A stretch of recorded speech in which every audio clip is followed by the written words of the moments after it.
hadana li hada wa ma kunna linahtadiya laula an hadana Allah. Asyhadu an la ilaha illallah wahdahu la syarikalah wa asyhadu anna Muhammadan abduhu wa rasuluh. Allahumma salli ala habibina wa syafiina wa maulana Abil Qasimil Mustafa Muhammad. Allahumma salli ala Muhammad wa ali Muhammad. Allahumma salli ala Muhammad wa ali Muhammad. Allahumma wa ala alihi wa sahbihi wa man tabi'ahum bi ihsan ila yaumil. Bapak Ibu yang sangat berbahagia, pertama-tama mari kita memperbarui puji dan syukur kita kehadirat Allah SWT. Karena atas perkenannya lah sehingga kita semuanya bisa bersua dalam keadaan sehat walafiat pada kesempatan malam hari ini. Dengan teriring doa, semoga kita semuanya, Bapak Ibu, selalu dalam lindungan Allah Subhanahu wa Ta'ala, lahir dan batin, dunia dan akhirat. Jemaah sekalian, pada kesempatan malam hari ini, kita akan memasuki surat baru, yaitu surat As-Sajdah. Surat yang ke-32. Kita hari Jumat yang lalu telah menyelesaikan surat Luqman, surat yang ke-31 dengan jumlah ayat 34. Dan malam ini kita teruskan dengan surat As-Sajdah, surat yang ke-32, jumlah ayatnya 30 ayat. Insya Allah kita akan berjumpa dengan surat ini selama 3 kali pertemuan ke depan, yaitu insya Allah sampai hari. Jemaah sekalian, mari kita masuk ke screen untuk membaca bersama-sama tadarus ayat-ayat dari ayat 1 sampai ayat 10 surat As-Sajdah. Ustaz kita kelihatannya belum ada, Bu Dokter ya? Belum ada Ustaz. Oh, Ustaz Tony sudah datang tuh ya. Oh, baru datang. Jemaah sekalian, karena Ustaz Tony sudah bersama dengan kita, mari kita persilakan kepada Ustaz Tony Sanwani untuk memandu kita, membimbing kita membaca kitab suci Al-Quran dengan makhraj-makhraj yang benar. Kepada Ustaz Tony Sanwani kita persilakan dengan segala hormat. Ya, Assalamualaikum warahmatullahi wabarakatuh. Waalaikumsalam warahmatullahi wabarakatuh. Silakan Ton. Ya, afwan Ustaz. Baik Bapak Ibu, kita mulai. Ada Ustaz. Tafidin.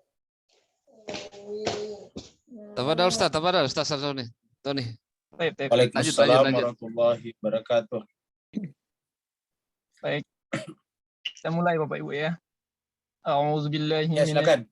minasyaitonirrajim. Belum ada screen-nya Ustaz. Maaf Ustaz.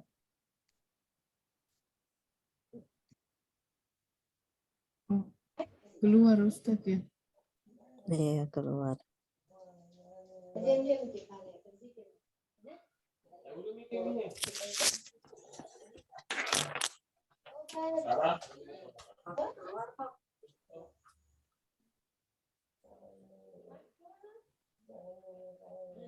Assalamualaikum Ustaz.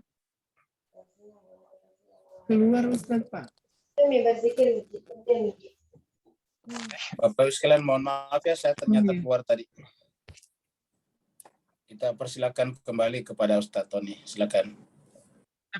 Ustaz, afwan Ustaz minta screen Ustaz. Ini udah. Baik ya. Baik Bapak Ibu semua, kita lanjutkan bacaan ayat-ayat suci Al-Quran yang akan ditadabburi oleh Ustaz kita, Ustaz Muhammad Rusli Malik. Mudah-mudahan barokah selalu. Amin ya Allah. Amin. A'udzu billahi minasyaitonir rajim. Bismillahirrahmanirrahim. A'udzu billahi minasyaitonir rajim. Bismillahirrahmanirrahim.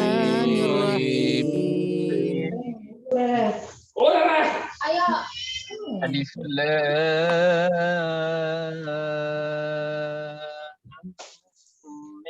Mim. Alif Lam Mim.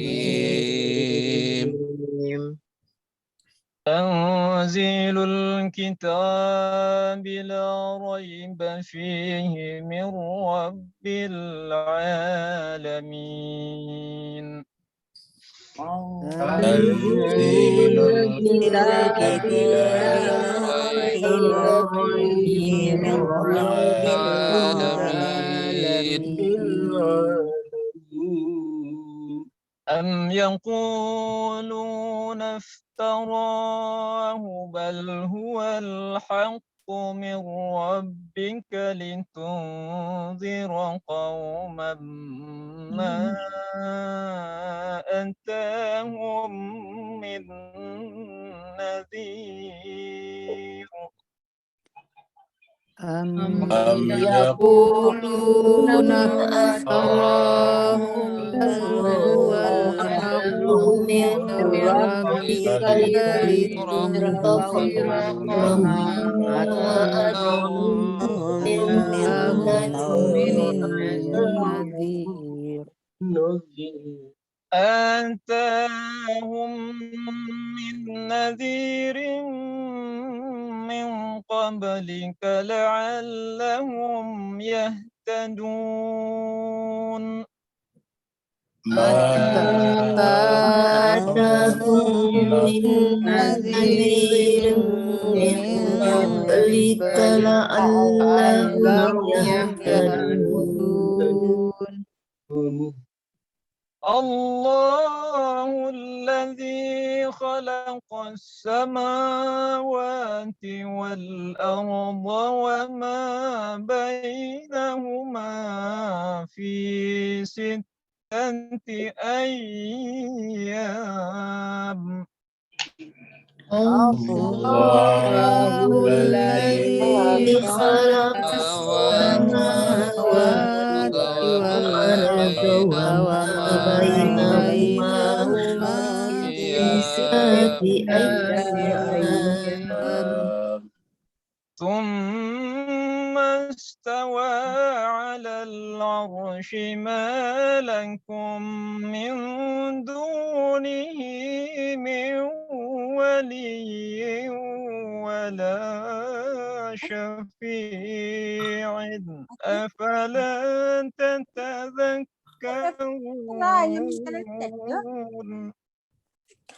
ثم استوى على العرش ما لكم من دونه من ولي ولا شفيع أفلا تذكرون. يدبر الأمر من السماء إلى الأرض ثم يعرج إليه في يوم كان مقداره 1000 سنة. يدبر الأمر من السماء إلى الأرض ثم يعرج إليه في يوم مقداره 1000 سنة. في يوم كان مقداره 1000 سنة مما تعدون. في يوم كان مقداره 1000 سنة مما تعدون. ذلك عالم الغيب والشهادة العزيز الرحيم. ذلك عالم الغيب والشهادة العزيز الرحيم.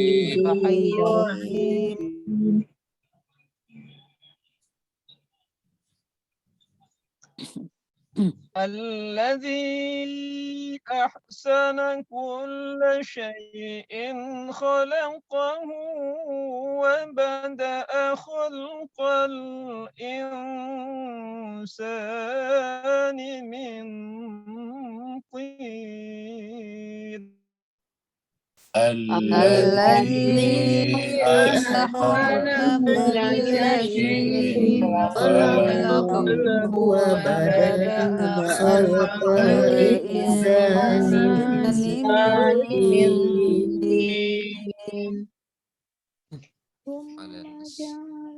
ثم جعل نسله من سلالة من ماء مهين. ثم جعل نسله من سلالة من ماء مهين. ثم سواه ونفخ فيه من روحه وجعل لكم السمع والأبصار والأفئدة. ثم سواه ونفخ فيه من روحه السمع والأبصار والأبصار والأفئدة. قليلا ما تشكرون. قليلا ما تشكرون.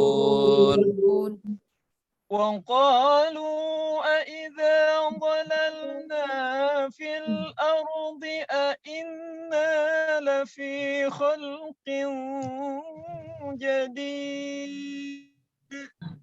وقالوا أإذا ضللنا في الأرض أإنا لفي خلق جديد.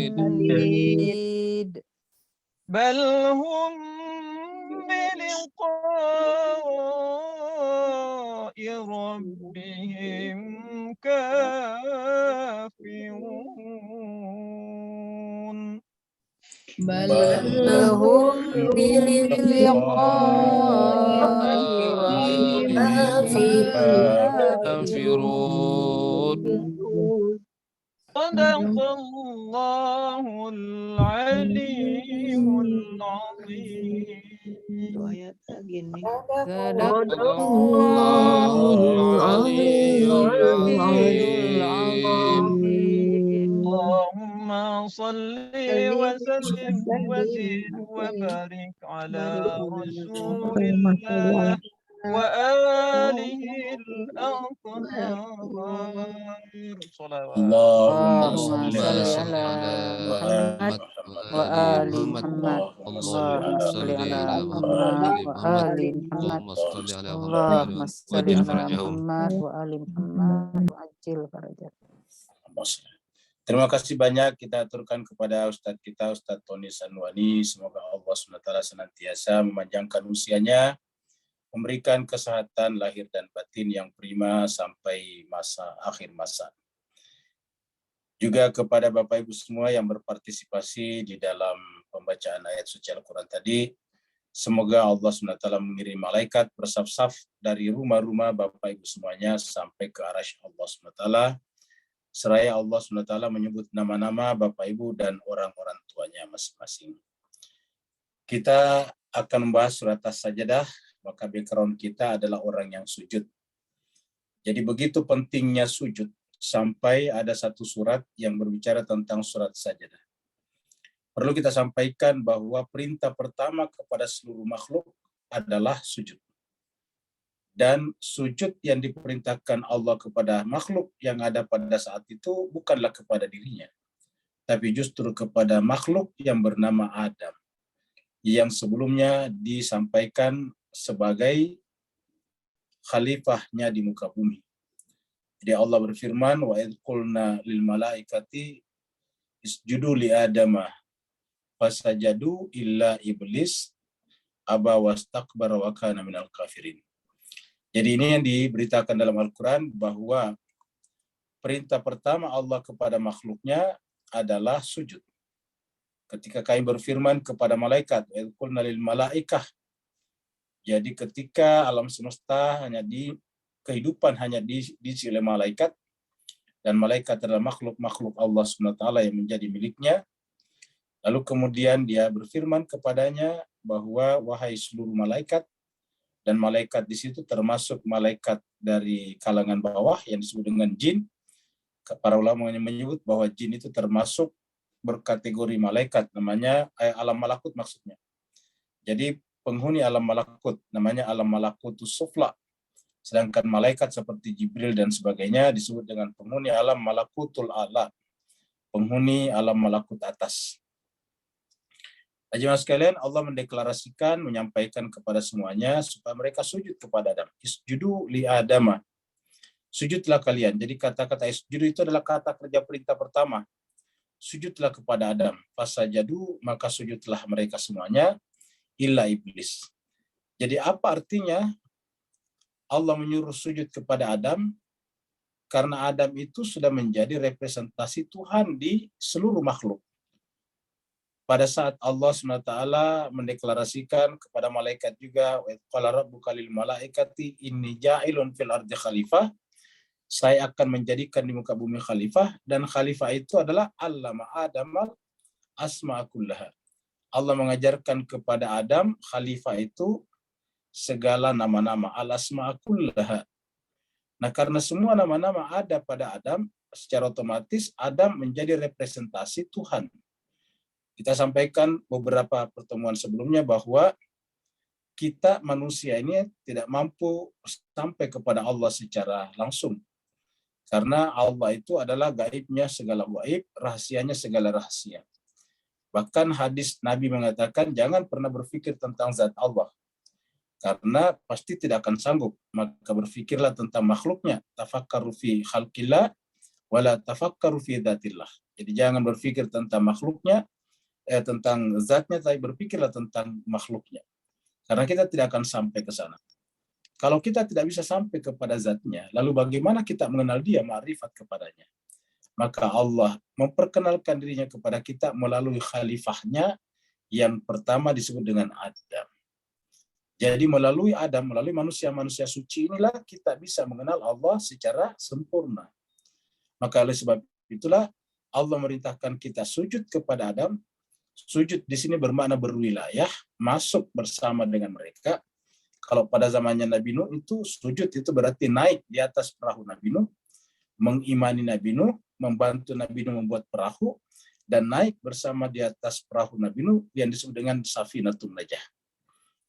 Nah, itulah yang disebut dengan sujud. Dan dalam Al-Quran, satu surat yang membicarakan khusus tentang sujud ini. Surat As-Sajdah adalah surat yang ke-32, artinya sujud, the prostration, kemudian turun di Mekah, karenanya disebut Makkiyah. Jadi ini turun di Mekah juga. Jumlah ayatnya 30 ayat. Jadi insya Allah persis 3 kali pertemuan. Sebelum kita lanjut, mari kita dengarkan lantunan ayat-ayat Al-Quran ini di awal surat, supaya kita akrab dengan permulaan surat As-Sajdah ini. Seperti mana juga pada surat-surat sebelumnya. A'udzu billahi minasy syaithanir rajim. Bismillahirrahmanirrahim. Alif Lam Mim.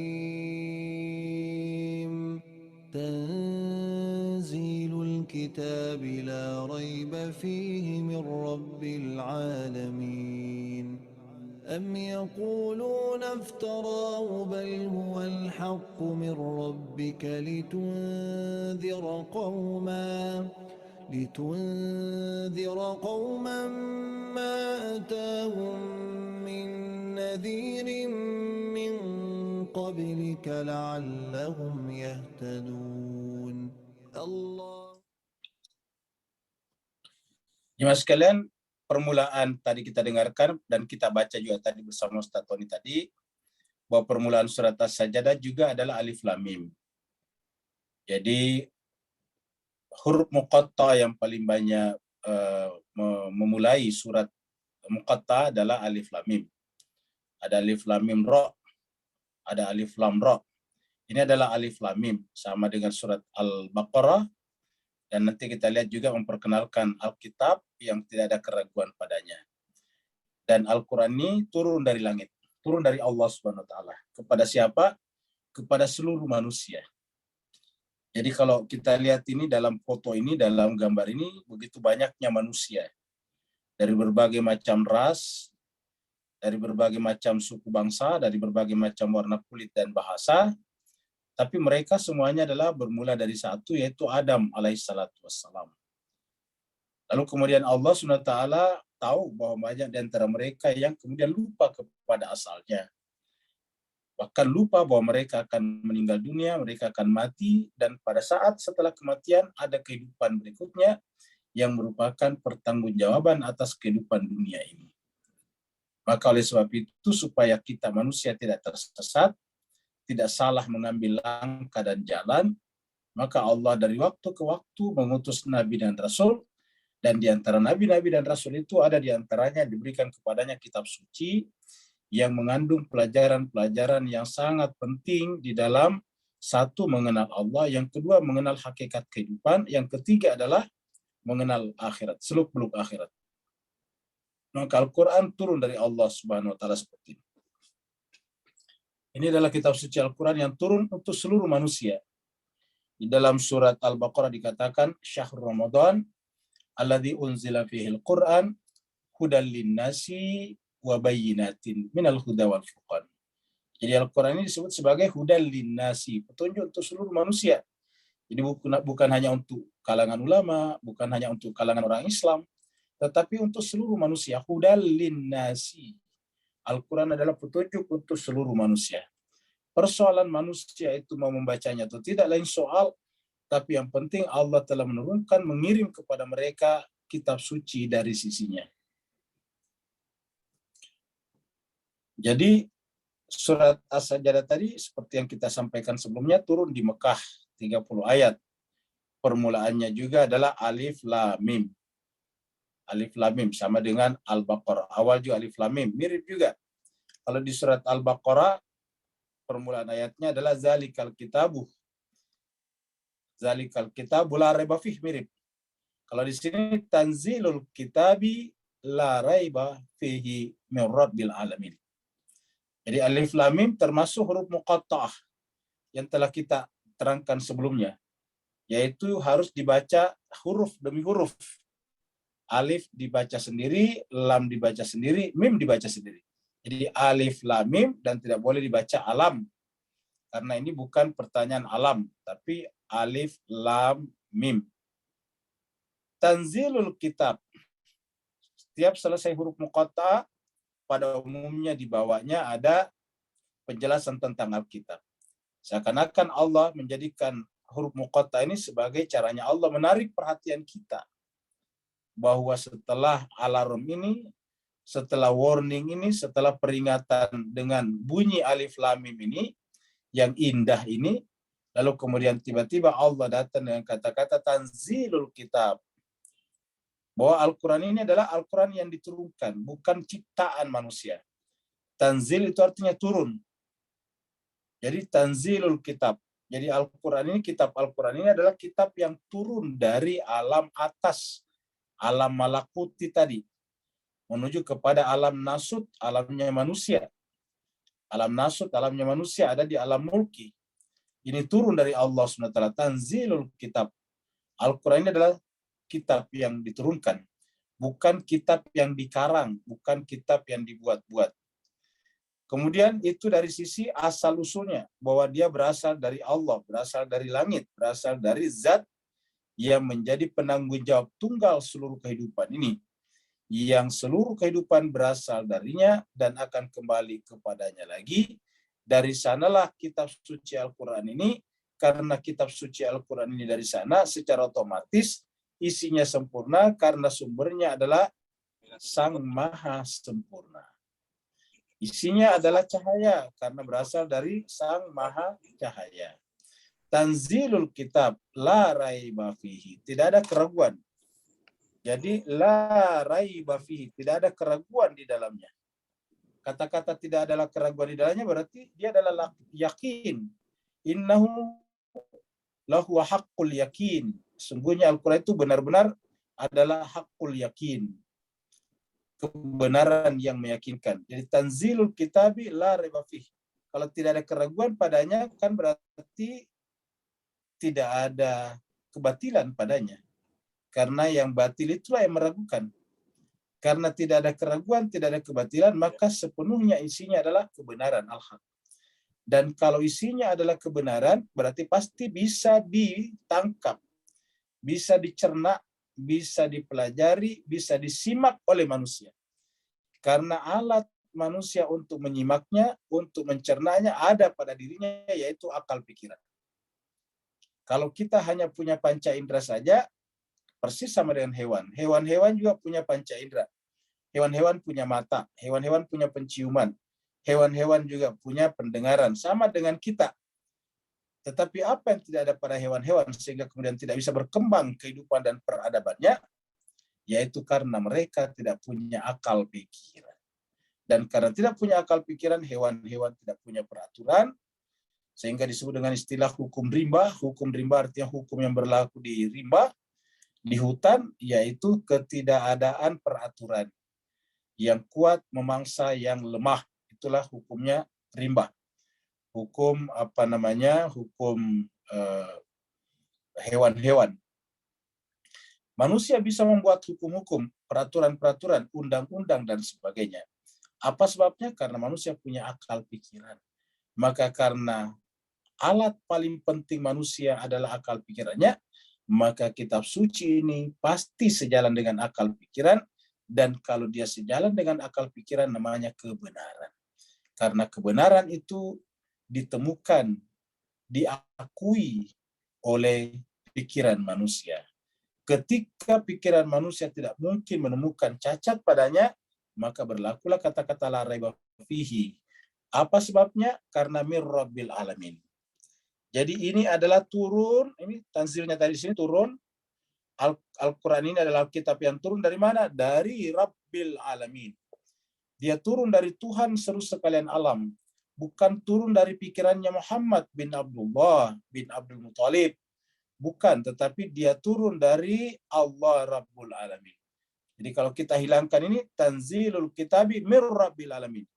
Ini adalah Al-Quran yang turunnya dari mana? Mir Rabbil Alamin. Dari Rabb seluruh alam semesta. Karena Al-Quran ini adalah dari Rabb seluruh alam semesta, karena Alkitab ini, Al-Quran ini adalah dari Rabb alam semesta, secara otomatis semua ilmunya Tuhan ada pada kitab suci ini.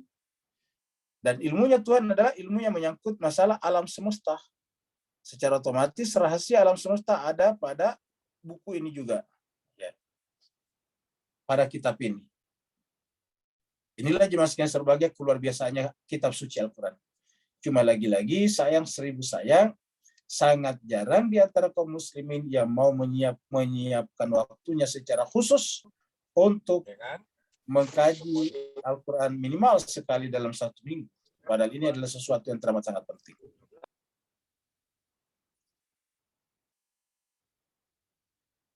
Inilah Al-Quran, bertulis bahasa Arab. Lalu pertanyaannya, ketika Al-Quran turun dalam bentuk teks-teks seperti ini, bagi kita yang tidak sezaman atau tidak berjumpa dengan pasangan Al-Quran, kita sudah sampaikan bahwa semuanya berpasang-pasangan, maka kemudian bagaimana cara memahami isi Al-Quran? Selain menggunakan pendapat-pendapat para ulama yang berjumpa dengan orang-orang yang disebut dengan pasangan Al-Quran itu, kita juga diberikan Allah dengan akal pikiran ini. Jadi jemaah sekalian berbahagia, selalu ayat-ayat Al-Quran itu bisa dipahami dengan akal. Jadi kalau ada yang berpendapat bahwa tidak semua isi Al-Quran bisa digunakan akal, bisa menyampaikan kepada kita mana saja yang ada dalam Al-Quran yang tidak bisa menggunakan akal atasnya. Jadi semua yang ada dalam Al-Quran itu bisa diterima dengan akal. Akal bisa bekerja untuknya. Karena kalau tidak, lantas atas dasar apa kita mengatakan dia benar? Atas dasar apa kita mengatakan selain Al-Quran salah? Kan kalau kita mengatakan Al-Quran benar, berarti kitab suci selain Al-Quran kan salah. Nah, atas dasar apa kita mengatakan Al-Quran benar? Dan atas dasar apa kita mengatakan Al-Quran itu kitab yang lain adalah salah? Kita mengatakan karena Al-Quran dari Tuhan. Lah, bukankah kitab suci yang lain juga yang diakui oleh agama-agama mengaku juga dari Tuhan? Semua agama yang memiliki kitab suci mengaku bahwa kitab sucinya dari Tuhannya. Nah, kalau semuanya mengklaim dari Tuhan, lalu atas dasar apa kita mengatakan yang ini benar, yang sana salah? Oleh sebab itulah Allah berikan kepada kita sesuatu yang luar biasa, yaitu akal pikiran kita yang hardware-nya kita sebut dengan otak, brain. Ini adalah otak tidak terlalu besar tetapi luar biasa. Ini adalah superkomputer. Ya, kalau orang sekarang berbicara tentang artificial intelligence, maka sebetulnya akal itulah yang merupakan aslinya, bukan artifisial. Namanya artifisial itu kan cuma fotokopian. Artifisial itu artinya cuma kopian saja. Nah, dari mana aslinya? Inilah aslinya yang ada di dalam kepala kita masing-masing. Dan ini masih serba sayang seribu sayang, banyak di antara manusia yang tidak memelihara dan mengaktifkan akal pikirannya hingga pada suatu masa ketika usia mulai memakannya, kemampuannya turun sedikit demi sedikit. Kenapa bisa terjadi seperti itu? Karena tidak terlatih untuk berpikir dengan hal-hal yang lebih serius. Itulah sebabnya Bapak Ibu sekalian, rata-rata ulama-ulama yang menghabiskan waktunya dalam dunia keilmuan itu hampir tidak ada yang pikun. Kenapa? Karena dia terlatih, neuron-neuron, saraf-saraf otaknya itu terlatih untuk beraktivitas. Persis seperti otot kita, kalau tidak digunakan dia akan mengecil. Tapi kalau digunakan secara terus-menerus, dia akan tetap bertahan, segar, dan kuat. Beginilah juga dengan saraf-saraf pikiran kita. Dan jemaah sekalian berbahagia, pasangan paling sempurna bagi akal pikiran kita adalah Al-Quran. Kenapa? Karena akal kita ini, otak kita ini sebetulnya adalah Al-Quran yang tercipta melalui diri kita. Sedangkan Al-Quran ini adalah fitrah kita yang tertulis dari Allah Subhanahu wa Ta'ala melalui nabinya. Am yaqulun aftarah, atau mereka mengatakan, atau ada yang mengatakan bahwa Al-Quran itu adalah iftarahu, dibuat-buat. Iftarahu, siapa yang buat-buatnya? Muhammad. Jadi ada yang berpendapat bahwa Al-Quran ini adalah dikarang, dibuat-buat oleh Muhammad. Jawabannya adalah tidak, dengan kita mengambil kata bal. Yang benar ialah. Jadi pernyataan bahwa Al-Quran ini adalah iftarah sudah disampaikan di beberapa ayat. Kalau kalian menganggap Al-Quran ini adalah buatan manusia, maka cobalah buat yang serupa dengannya. Panggillah semua ahli-ahli kalian. Wa in kuntum fi raibin mimma nazzalna ala abdina fa'tu bi suratin min mithlihi wa da'u syuhada'akum min dunillah, dan panggillah saksi-saksi kalian selain daripada Allah. In kuntum shadiqin, jika kalian termasuk orang yang benar. Jadi artinya orang yang mengatakan dibuat-buat itu hanya tuduhan tanpa dasar. Karena kalau mereka mengatakan itu adalah dibuat-buat, harusnya bisa juga mereka membuat kitab suci seperti itu, ataukah bisa buat kitab seperti itu. Tapi faktanya sampai sekarang, sejak Al-Quran diturunkan 1400 tahun yang lalu, sampai sekarang belum ada manusia manapun yang bisa menyodorkan kitab yang semacam dengan Al-Quran. Yang ada di kita sekarang adalah buku-buku ilmiah, buku-buku akademik, dan kita lihat benar-benar coraknya sangat-sangat berbeda. Bal huwal haq. Itulah sebabnya Allah mengatakan tidak. kitab suci Al-Quran bukan dibuat-buat, tetapi tanzilun. Dia ada tanzilul kitabi mir rabbil alamin. Dan karena dia tanzilul kitabi mir rabbil alamin, yang benar dia adalah wal haqqu. Dia adalah kebenaran. Jadi Al-Quran ini adalah kebenaran. Jadi huwanya Al-Quran adalah al-haq, kebenaran. Kenapa? Karena dia adalah representasi daripada al-haq, yaitu Allah Subhanahu wa taala.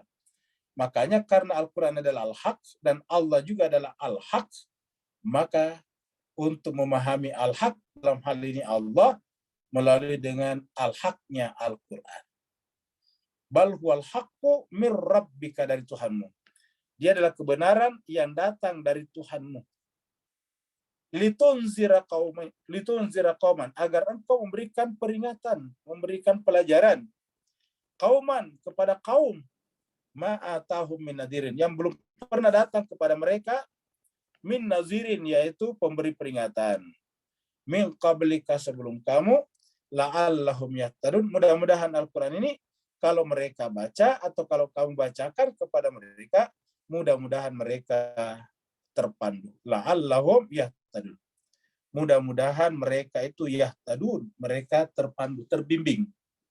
Mereka tergait kepada jalan kebenaran. Apa itu jalan kebenaran? Jalan yang mengantarkan manusia mendekat, terus mendekat kepada Allah Subhanahu wa taala, mendekatnya sampai kepada Ka'bah Qausaini au adna. Mendekat sampai seperti jarak antara dua ujung busur panah, atau bahkan lebih dekat lagi dari itu. Au adna.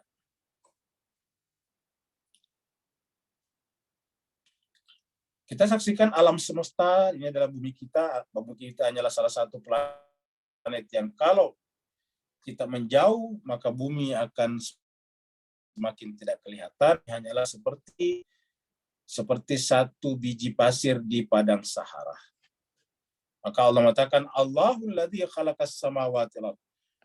Siapa tadi Allah yang disebut dengan Rabbil Alamin? Rabbil Alamin yang menurunkan Al-Quran, yaitu Allah Subhanahu wa taala. Allah, siapa Allah? Alladzi khalaqas samawati wal ardh. Allah yang kita sebut Tuhan itu bukan hanya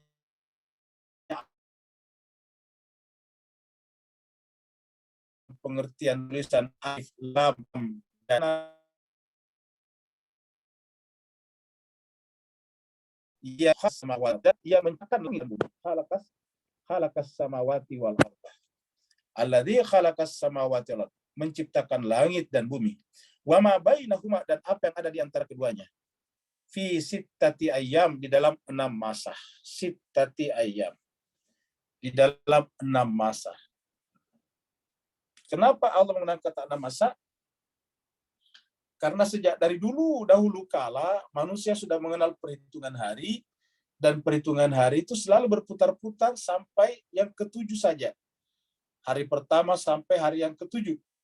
Ya, dalam bahasa Arab itu kan hari dihitung berdasarkan urutan. Ahad itu artinya 1. Isnain 2, Senin. Selasa itu dari kata Selasa 3. Jadi dari hari 1, hari 2, hari 3 sampai nanti hari yang ke-7. Kemudian ada hari Jum'ah. Apa itu hari Jum'ah? Berjamaah, hari berkumpul. Kemudian yang ke-7 adalah hari Sabat atau Sabtu. Lalu kemudian balik lagi ke Ahad lagi. Jadi maksimal adalah 7 hari. Lalu Allah menjelaskan dia menciptakan manusia di dalam 6 masa. Ya, memang disebutkan dalam Al-Quran ada 6 masa, ada 6 tahapan-tahapan, tetapi secara khusus Allah ingin menjelaskan kepada kita sebetulnya bahwa sebetulnya Allah menciptakan alam semesta di dalam 6 masa, supaya 1 masa ini adalah digunakan oleh manusia untuk beribadah kepadanya. Jadi aktivitas itu selama 6 hari, lalu kemudian aktivitas kita sebagai ciptaan, karena Allah menciptakan kita, itu adalah 6 hari. Lalu kemudian kita gunakan 1 hari untuk beribadah secara spesifik, secara khusus kepada Allah SWT. Kalau di Kristiani hari Minggu, kalau di Yahudi hari Sabtu, Sabat, dan kalau di Islam adalah hari Jumat. Jadi fi sittati ayyamin tsumma stawa alal arsy. Kemudian setelah itu Allah bersemayam di arsy. Tsumma stawa alal arsy. Nah, lalu di mana ke arsy itu? Nah, jemaah sekalian berbahagia. Arasnya Allah SWT ada di dalam surat Hud mengatakan bahwa arasnya Allah adalah alal ma, di atas air. Apa artinya di atas air? Air ini adalah sumber kehidupan. Bahwa manusia bisa memahami Allah karena manusia itu hidup. Tanpa kehidupan, manusia tidak bisa mempersepsi, memahami, dan mengenal Allah Subhanahu wa Ta'ala. Jadi bisa dikatakan summa stawa, kemudian dia menyempurna. Ya, menyempurna ataukah melakukan penyempurnaan terhadap seluruh ciptaannya dari awal sampai akhir kembali kemana? Apabila kembali kepada arasy Allah SWT. Arasy itu artinya singgasana. Arasy itu adalah pusat pemerintahan. Jadi bisa kita maknai juga arasy itu adalah pusat pemerintahannya Tuhan. Arasy itu adalah singgasananya Tuhan. Maka di kalangan sufistik, di kalangan tasawuf, kalangan irfan, arasy itu juga ada dalam diri kita masing-masing. Yaitu jiwa-jiwa manusia sebetulnya adalah arasy Allah SWT, dan di sana dia bersemayam dengan kata-kata wa'lamu annallaha yahulu bainal mar'i wa qalbi. Ketahuilah bahwa Allah itulah yang ada di antara manusia dengan kalbunya. Berarti seakan-akan Allah mengatakan bahwa arasy Allah ada di sana. Dari sisi spiritual, dari sisi rohani. Malakum min dunihi min waliyin. Malakum. Tidak ada di antara kalian min duni selain daripada dia yang bisa memberikan pertolongan nanti di akhirat. Tidak ada yang bisa menolong kita, membantu kita. Wala syafi', dan tidak akan ada yang bisa memberikan syafaat.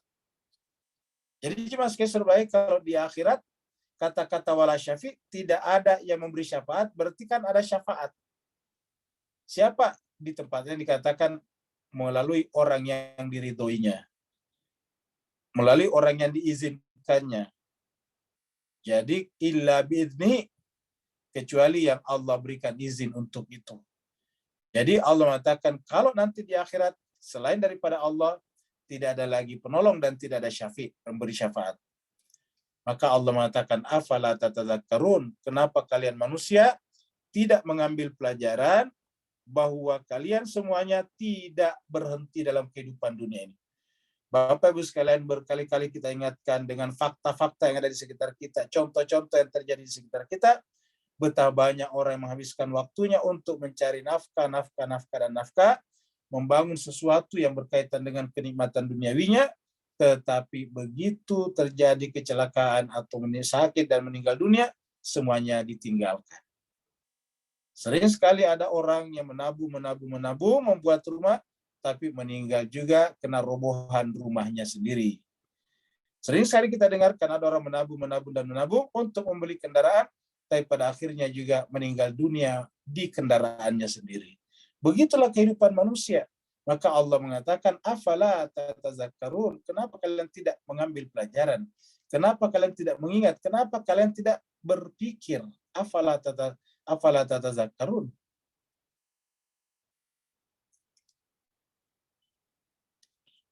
Jemaah sekalian berbahagia, Allah menjelaskan bahwa urusan itu diatur dari langit dengan kecepatan 1000 tahun menurut ukuran kita. Nah, jemaah sekalian berbahagia, kita anggap ini adalah cahaya yang berjalan. Kita anggap ini cahaya yang diperlambat. Cahaya saja itu kecepatannya sekitar 300.000 km per detik. Dan cahaya itu masih materi, masih menggunakan ruang waktu. Sedangkan Allah SWT adalah di luar ruang waktu, karena ruang dan waktu adalah merupakan makhluknya. Maka pada saat Allah menggunakan kata ukuran-ukuran dalam Al-Quran, maka itu semata-mata memberikan kepada kita bayangan saja. Begitu kuasanya Allah SWT dalam mengurusi seluruh makhluknya. Yudabbirul amrah. Jadi dia tadi menciptakan semuanya selama 6 hari, 6 masa. Lalu kemudian tsumma stawa alal arsy. Lalu kemudian dari arasy itulah yudabbirul amra minas sama ilal ardh. Yudabbirul amra, dia mengatur urusan dari langit hingga ke bumi.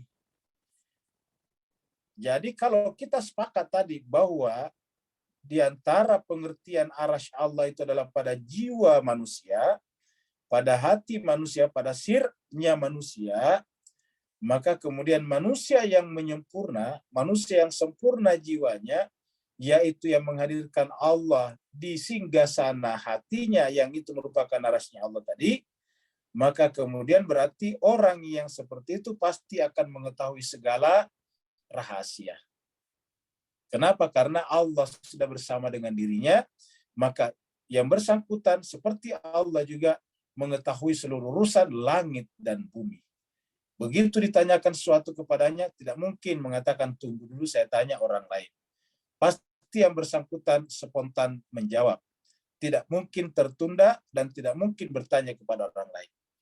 Jadi orang-orang suci pada zaman Nabi dan sesudahnya itu tidak pernah ada istilah bertanya kepada orang lain. Bukan berarti dia tidak bertanya, tetapi seluruh pertanyaan yang ada secara otomatis terjawab melalui pengetahuan yang menyempurna pada dirinya, karena tadi berhasil menghadirkan Allah SWT di arash jiwanya. Sehingga kemudian kata-kata yudabbirul amra minas samai ilal ard, artinya yang bersangkutan itu juga mengetahui urusan langit dan bumi. Sebagaimana Allah SWT mengatur urusan minas samai ilal ard. Summa ya'ruju ilaihi. Kemudian dia kembali lagi kepadanya. Summa ya'ruju ilaihi. Jadi kita lihat sini dua gerak juga. Ada gerak dari langit ke bumi, dan ada gerak dari bumi ke langit. Ini yudabbirul amra minas sama ilal ard, dari langit ke bumi. Kita artikan dari langit, dari alam malakuti, dalam rohani, ke bumi, alam materi, alam kehidupan kita. Summa kemudian ya'ruju, kembali lagi kepadanya. Jadi balik lagi ke atas. Jadi persis seperti busur panah, ada satu ujungnya dari atas ke bawah tertekuk kalau ditarik tali panahnya, dan ada satu lagi yang dari bawah tertekuk ke atas. Minas sama ilal ard summa ya'ruju. Ya'ruju itu naik. Ingat kata-kata mi'raj. Ya'ruju ini satu asal kata dan mi'raj, naik.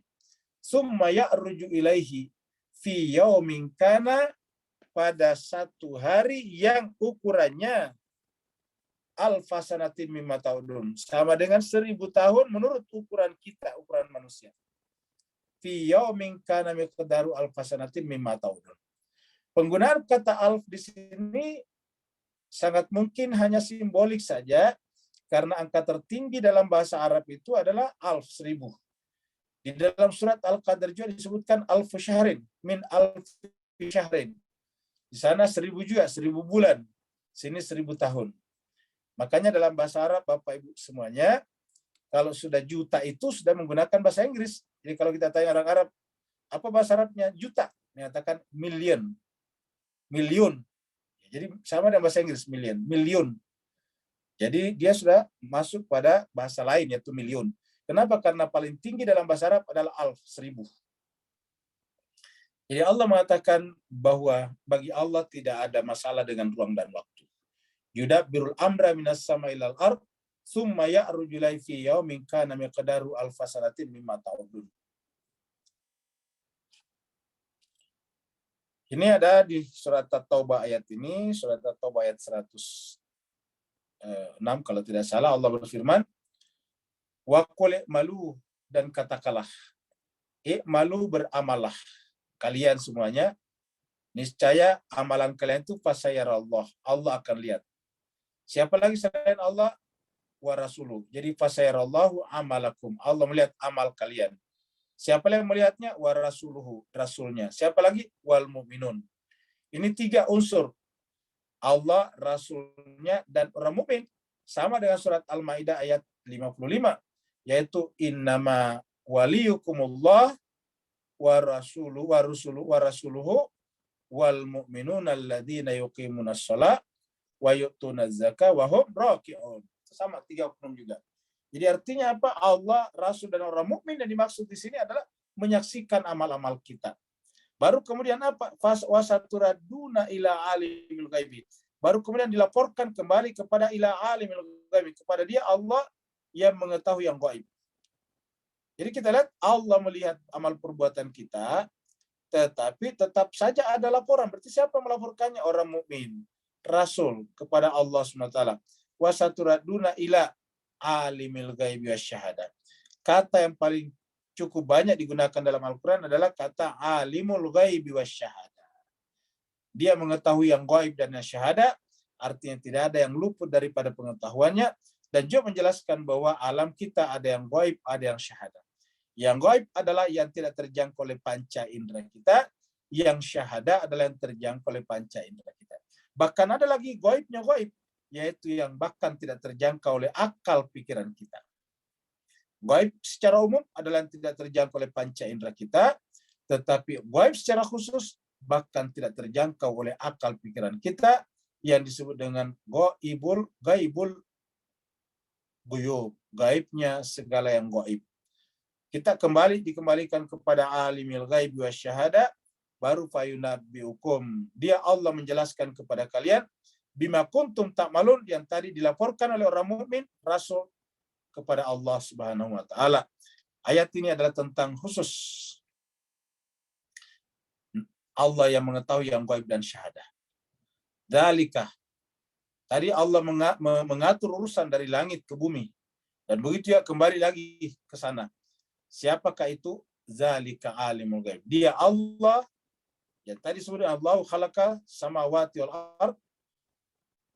Dialah yang mengetahui yang gaib dan syahada. Zalika alimul ghaibi.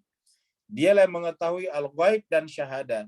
Kenapa dia mengetahuinya? Karena yang gaib dan syahada ini adalah dari dirinya, dari ciptaannya, ciptaan Allah SWT. Dan jemaah sekalian berbahagia, ilmu itu adalah menyatu dengan Allah. Tidak ada istilahnya Tuhan itu mendapatkan ilmu. Jadi dari sananya, dari zatnya Allah, secara otomatis ilmunya bagian tak terpisahkan dari zatnya. Sedangkan kita ilmu itu datang belakangan, kita pelajari. Kalau Allah tidak mungkin ilmu dipelajari. Jadi kalau ilmunya Allah ada, tidak pernah tidak ada. Jadi ilmunya Allah tidak pernah dia tidak berilmu. Jadi kalau kita artikan ilmu itu pengetahuan, maka Allah tidak pernah terkena kata tidak mengetahui. Karena selalu berpengetahuan, selalu berilmu. Jadi zalika alimul ghaibi wasyahadati al-azizur rahim. Allah yang alim itu al-alim, yang maha mengetahui itu adalah al-aziz, maha perkasa, ar-rahim, juga maha penyayang.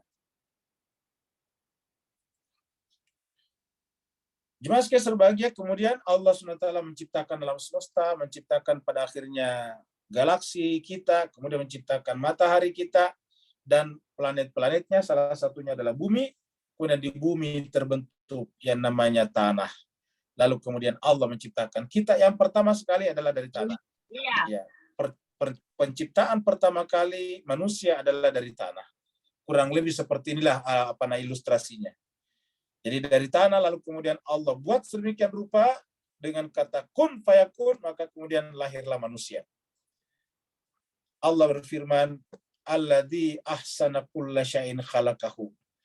Dialah Allah yang ahsana. Selalu kalau menciptakan sesuatu, khalaqahu, selalu adalah ahsan, yang paling baik. Ahsana ini sini adalah kata kerja. Kalau menjadi kata menjadi ahsanu. Jadi ada ahsanu juga. Kalau ahsanu bisa kena huruf jar, ahsani. Seperti di dalam surat At-Tin. Laqad khalaqnal insana fi ahsani taqwim. Itu kata benda, ini kata kerja. Ahsana, dia membuat bagus. Dia membuat, setiap dia membuat sesuatu selalu yang terbaik. Alladzi ahsana kulla syai'in khalaqah. Dialah Allah yang selalu membuat baik segala sesuatu yang dia ciptakan. Apa sebabnya? Karena dia sempurna. Jadi setiap ciptaannya sempurna pada dirinya. Ikan sempurna sebagai ikan, hewan sempurna sebagai hewan, sapi sempurna sebagai sapi, bintang sempurna sebagai bintang. Jadi sempurna pada dirinya masing-masing. Seperti kita manusia disebut sempurna secara fisik, kalau ada kakinya 2, ada matanya dan sebagainya. Dan sempurna secara lahir batin apabila kemudian juga punya pengetahuan yang mengenal hakikat segala sesuatu. Nah, ketika Allah mengatakan dia menciptakan segala sesuatu, kulla syai', setiap sesuatu artinya segala sesuatu, khalaqahu yang dia ciptakan selalu yang terbaik. Di antara yang terbaik itu ada yang paling baik lagi, yaitu manusia, al-insan. Ini adalah al-insan. Yang di dalam surat At-Tin dikatakan laqad khalaqnal insan fi ahsani taqwim, dalam ciptaan yang paling sempurna.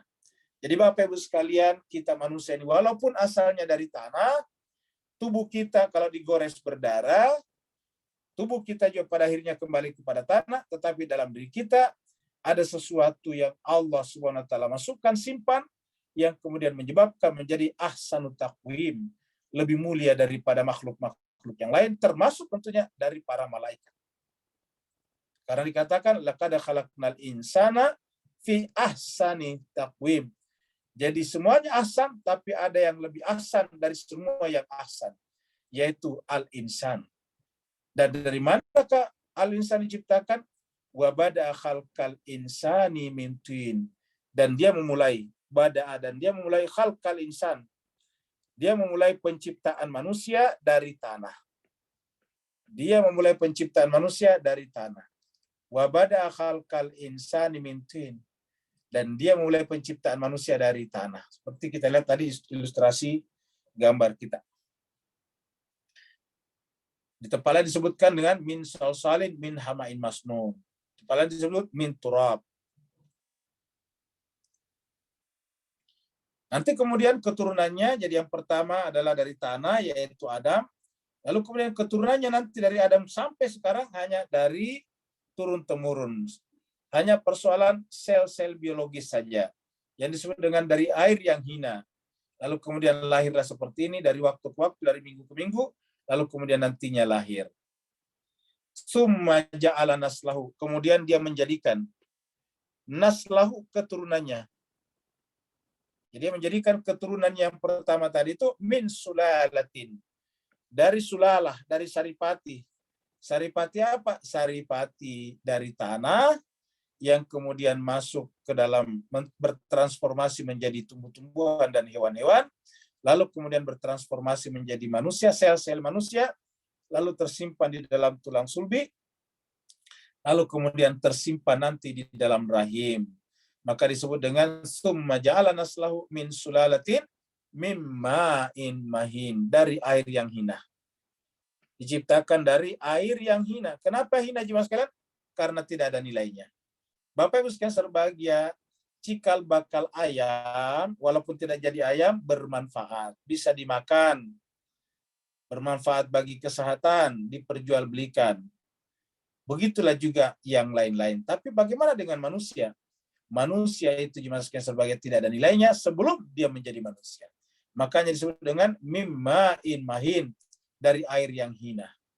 Jadi Bapak Ibu sekalian berbahagia, Allah yang menjelaskan kepada kita bahwa manusia, kalau bukan karena akal pikirannya, dia benar-benar menjadi makhluk yang hina. Cobalah Bapak Ibu sekalian kita perhatikan, kalau ada saudara-saudara kita, mohon maaf, yang tiba-tiba kehilangan kesadarannya, menjadi penghuni misalnya rumah sakit jiwa, kehilangan kesadarannya sama sekali, bahkan tidak bisa mengurusi dirinya sendiri. Jadi itu artinya apa? Begitu mulianya manusia dari sisi rohani. Karena dari sisi jasmani saja, dia hanyalah mimma'in mahin, dari air yang hina. Dan karena apabila manusia hanya fokus pada kepentingan jasmanianya, kepentingan biologisnya, kepentingan lahirianya, maka kelak akan terjerumus ke dalam kehinaan. Kita lihat semua orang-orang yang tadinya merasa bangga, merasa angkuh, merasa hebat seperti Fir'aun, seperti misalnya Qarun, seperti misalnya Namrud, mereka merasa seakan-akan Tuhan terhadap seluruh manusia, tetapi jemaah sekalian berbahagia, pada akhirnya mereka juga mati. Mereka juga kemudian masuk ke dalam tanah dan hancur. Sekarang Fir'aun hanya bisa kita temukan dalam bentuk mumi saja. Jadi artinya apa? Seakan-akan tadi begitu banyak orang yang dikorbankan, dibunuh dan sebagainya. Kita lihat pada surat Ar-Rum, bagaimana raja-raja besar membawa ratusan ribu tentara untuk dikasih berkelahi satu sama lain, perang untuk kepentingan sesaat mereka. Dapat kita sampaikan, bayangkan dulu kalau terjadi perang dulu itu ratusan ribu orang meninggal dunia. Dan artinya apa? Di sana ada wanita-wanita yang menjanda dan ada anak-anak yang yatim piatu. Jemaah sekalian serba, untuk kepentingan apa? Untuk kepentingan ego daripada raja-raja seperti itu. Artinya apa itu sebetulnya? Artinya mereka menunjukkan kehinaan mereka. Mereka tidak pernah menghargai manusia apa adanya manusia. Lalu kemudian nanti jemaah sekalian, setelah kita lahir, kemudian kita sudah mulai bisa berkesadaran seperti ini. Sudah tahu bahwa apa yang dimakan oleh teman itu adalah sesuatu yang baik dan kemudian kita ambil. Jemaah sekalian berbahagia, kita pasti semuanya, berapapun umur kita sekarang, pernah melewati masa-masa seperti ini. Yaitu pada saat pertumbuhan dan kemudian Allah SWT menyempurnakan otak yang ada dalam tubuh kita. Melalui otak itu kemudian kita tersambung dengan dunia luar, kita menyadari tentang apa-apa yang terjadi di luar sana. Padahal kita dari mana tadinya? Dari kita tidak tahu. Sebelum kita hadir di dalam rahim ibu kita tidak tahu di mana posisi kita. Kita sebut saja kita berada dalam kegelapan ketiadaan.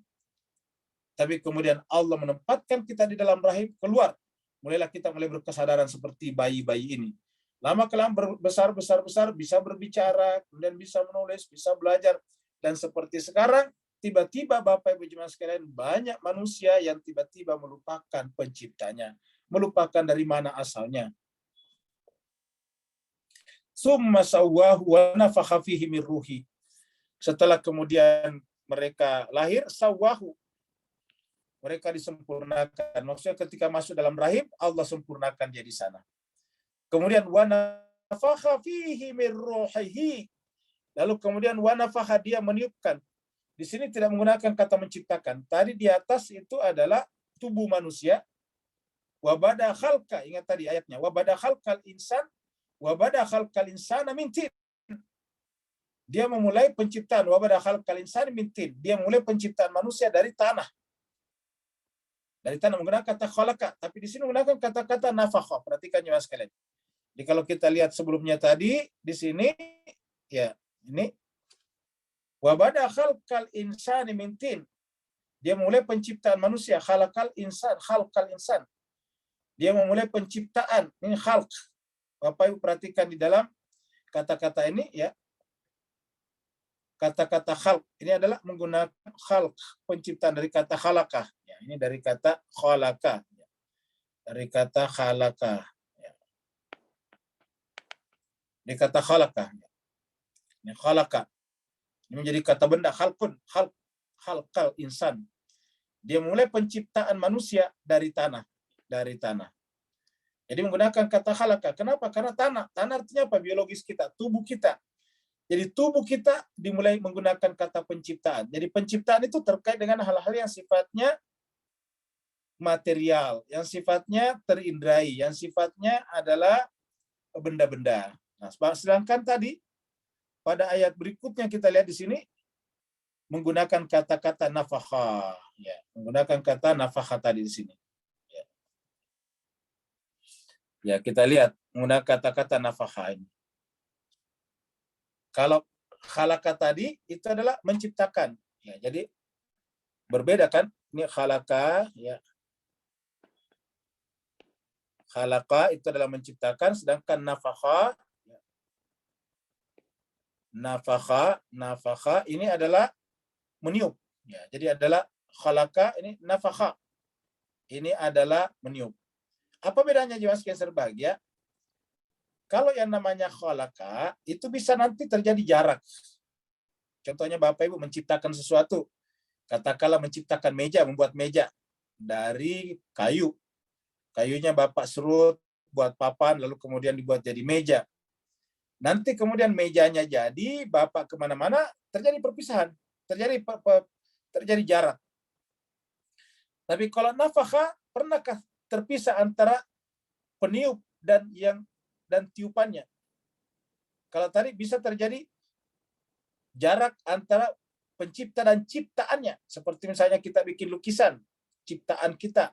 Setelah kita ciptakan, disimpan di dinding, kita bisa meninggal, ciptaan masih ada.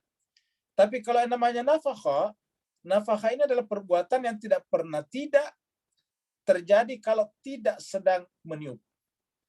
Jadi tidak pernah dipisahkan antara tiupan dan peniupnya. Bapak Ibu coba semuanya meniup. Ya. Selama Bapak Ibu sekalian meniup, ada tiupan. Tapi begitu Bapak Ibu berhenti meniup, tiupan juga hilang. Jadi artinya apa? Antara peniup dan tiupan itu tidak pernah terpisah. Nah, berkaitan dengan jiwa manusia menggunakan kata-kata nafakha fihi min ruhihi. Jadi ruh kita itu apa sebetulnya?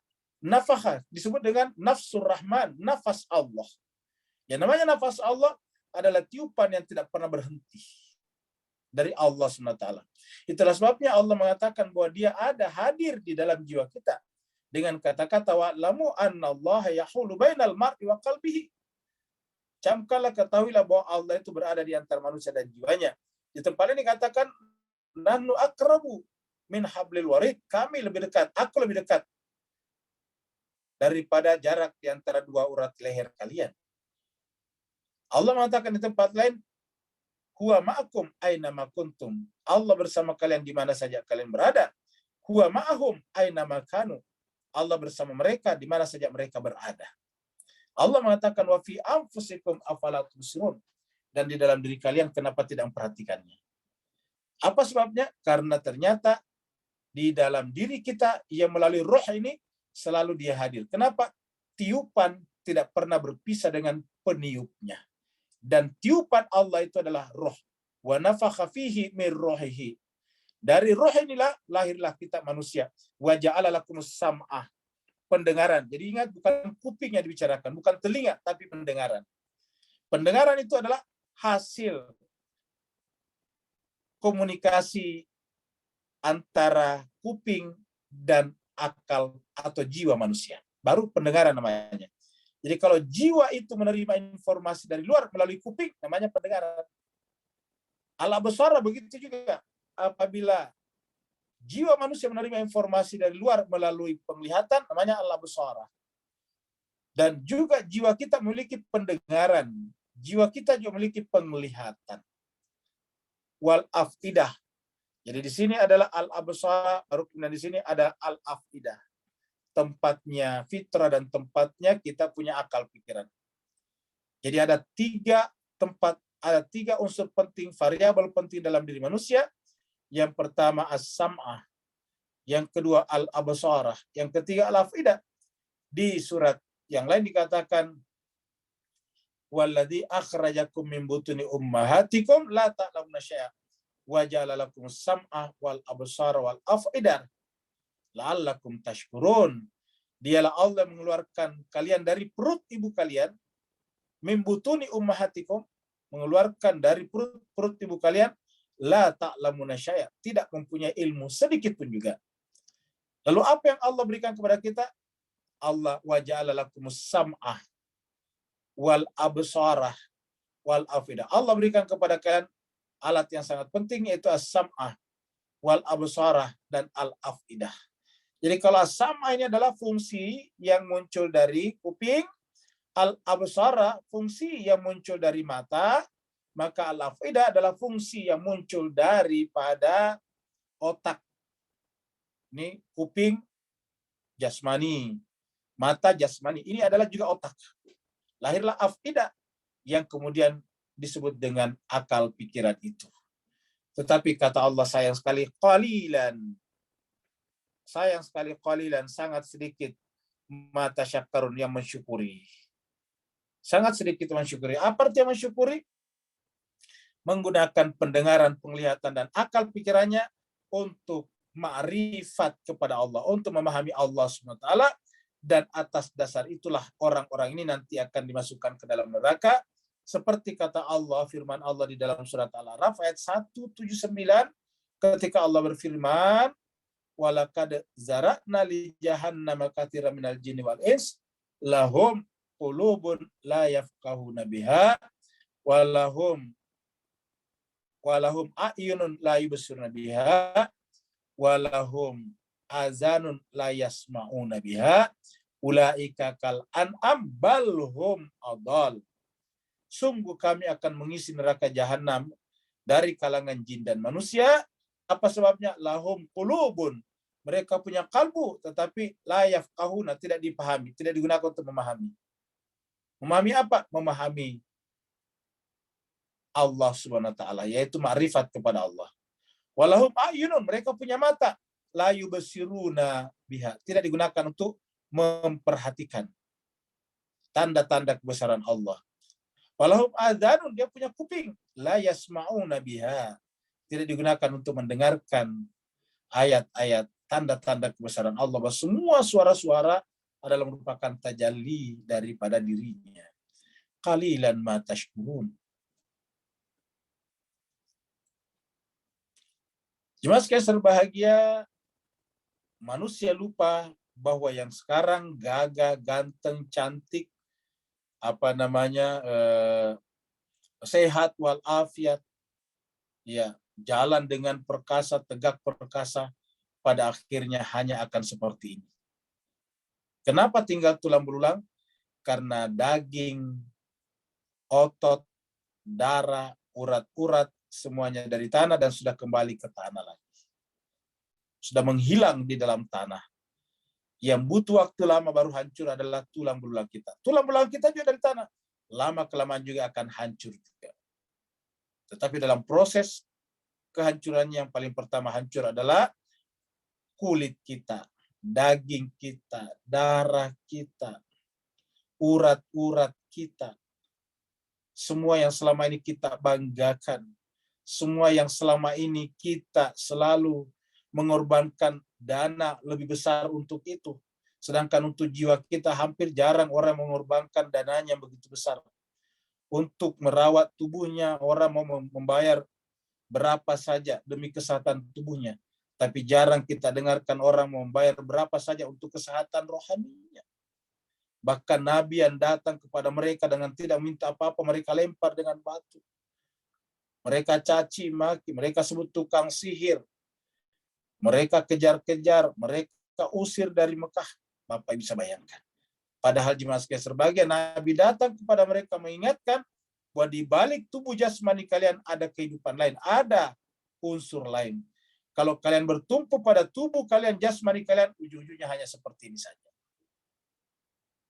Waqalu, dan mereka berkata, Aidha dalalna fil ardi. Apakah apabila, pertamanya ini adalah apakah. Idza, apabila dalalna, kami telah menghilang. Ya, dalalna di sini sesat, tadi dalam pengertian hilang. Seperti kalau kita masuk dalam kegelapan kan hilang tuh. Nah, tubuh kita tadinya itu masuk dalam tanah, hilang. Dia hanya ada dalam tanah. Dan sekaligus Allah ingin menjelaskan bahwa sebetulnya alam materi adalah alam kegelapan. Makanya kita butuh cahaya. Allah berikan kepada kita akal pikiran. Allah turunkan kepada kita Al-Quran tadi sebagai cahaya karena kita hidup dalam alam materi. Dunia materi ini hakikatnya hidup dalam kesesatan, dalam kegelapan. Maka apabila nanti kita sudah mati, masuk dalam kegelapan alam materi lagi. Masuk dalam tanah, entah di mana tadi bekas-bekasnya. Aidza dalalna fil ardi ainna la fi khalqin jadid. Mereka berpikir, mereka bertanya sinis, apakah benar kalau kita sudah masuk dalam tanah, sudah menyatu dengan tanah, fil ardi, di bumi, ainna la fi khalqin jadid. Apakah benar-benar kami benar-benar akan kembali menjadi ciptaan baru lagi, la fi khalqin jadid. Jemaah sekalian berbahagia, Allah menjawabnya gampang sekali di ayat lain. Kalau kalian tadinya tidak ada saja Allah ciptakan, apalagi kalau sudah pernah ada. Kita ini sebelum masuk di dalam rahim ibu kita, kita tidak ada. Kalau dari tidak ada saja Allah bisa ciptakan, apatah lagi kalau sudah pernah ada. Maka pertanyaan ini dianggap pertanyaan yang tidak memenuhi hukum sebab akibat. Balhum biliqa'i rabbihim.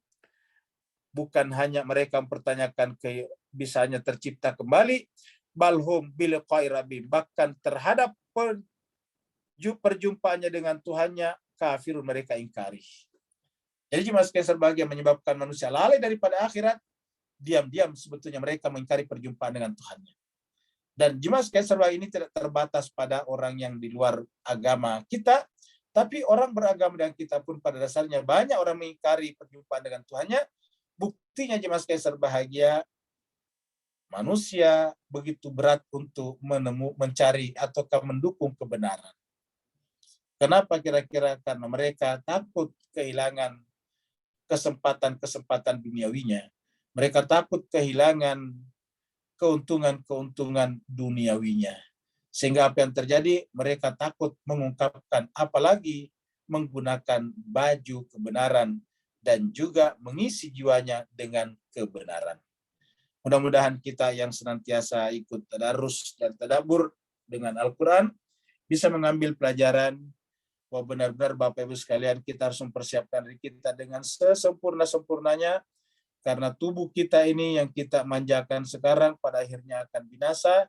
Yang tersisa dari kita dan itu yang diperhitungkan Allah adalah jiwa kita, amalan-amalan perbuatan kita, pilihan-pilihan nalar kita pada saat kita masih hidup dalam kehidupan dunia ini. Jemaah sekalian berbahagia, yang ada pertanyaan dipersilakan. Assalamualaikum Ustaz. Waalaikumsalam warahmatullahi wabarakatuh. Alhamdulillah, barakallahu fiik azim. Ustaz, afwan Ustaz, beri pencerahan lanjut Ustaz. Setelah ruh tadi ditiup di dalam kita lalu kita hidup untuk jangka waktu yang pendek ni. Kemudian bagaimana Ustaz ruh tadi dan di mana ruh tadi dikeluarkan kembali waktu kita kembali padanya. Barakallahu fiik Ustaz, afwan. Baik, terima kasih banyak. Jadi jemaah sekalian berbahagia, kita lihat di sini tadi ya ayatnya. Ayat 9 ya. Jadi kita lihat ruh di sini menggunakan tadi kata wa nafakha fihi min ruhi. Allah meniup. Pertanyaannya, apakah Allah itu pernah berhenti meniup? Jawabannya tidak. Allah itu selalu meniupkan ruh kehidupan kepada manusia.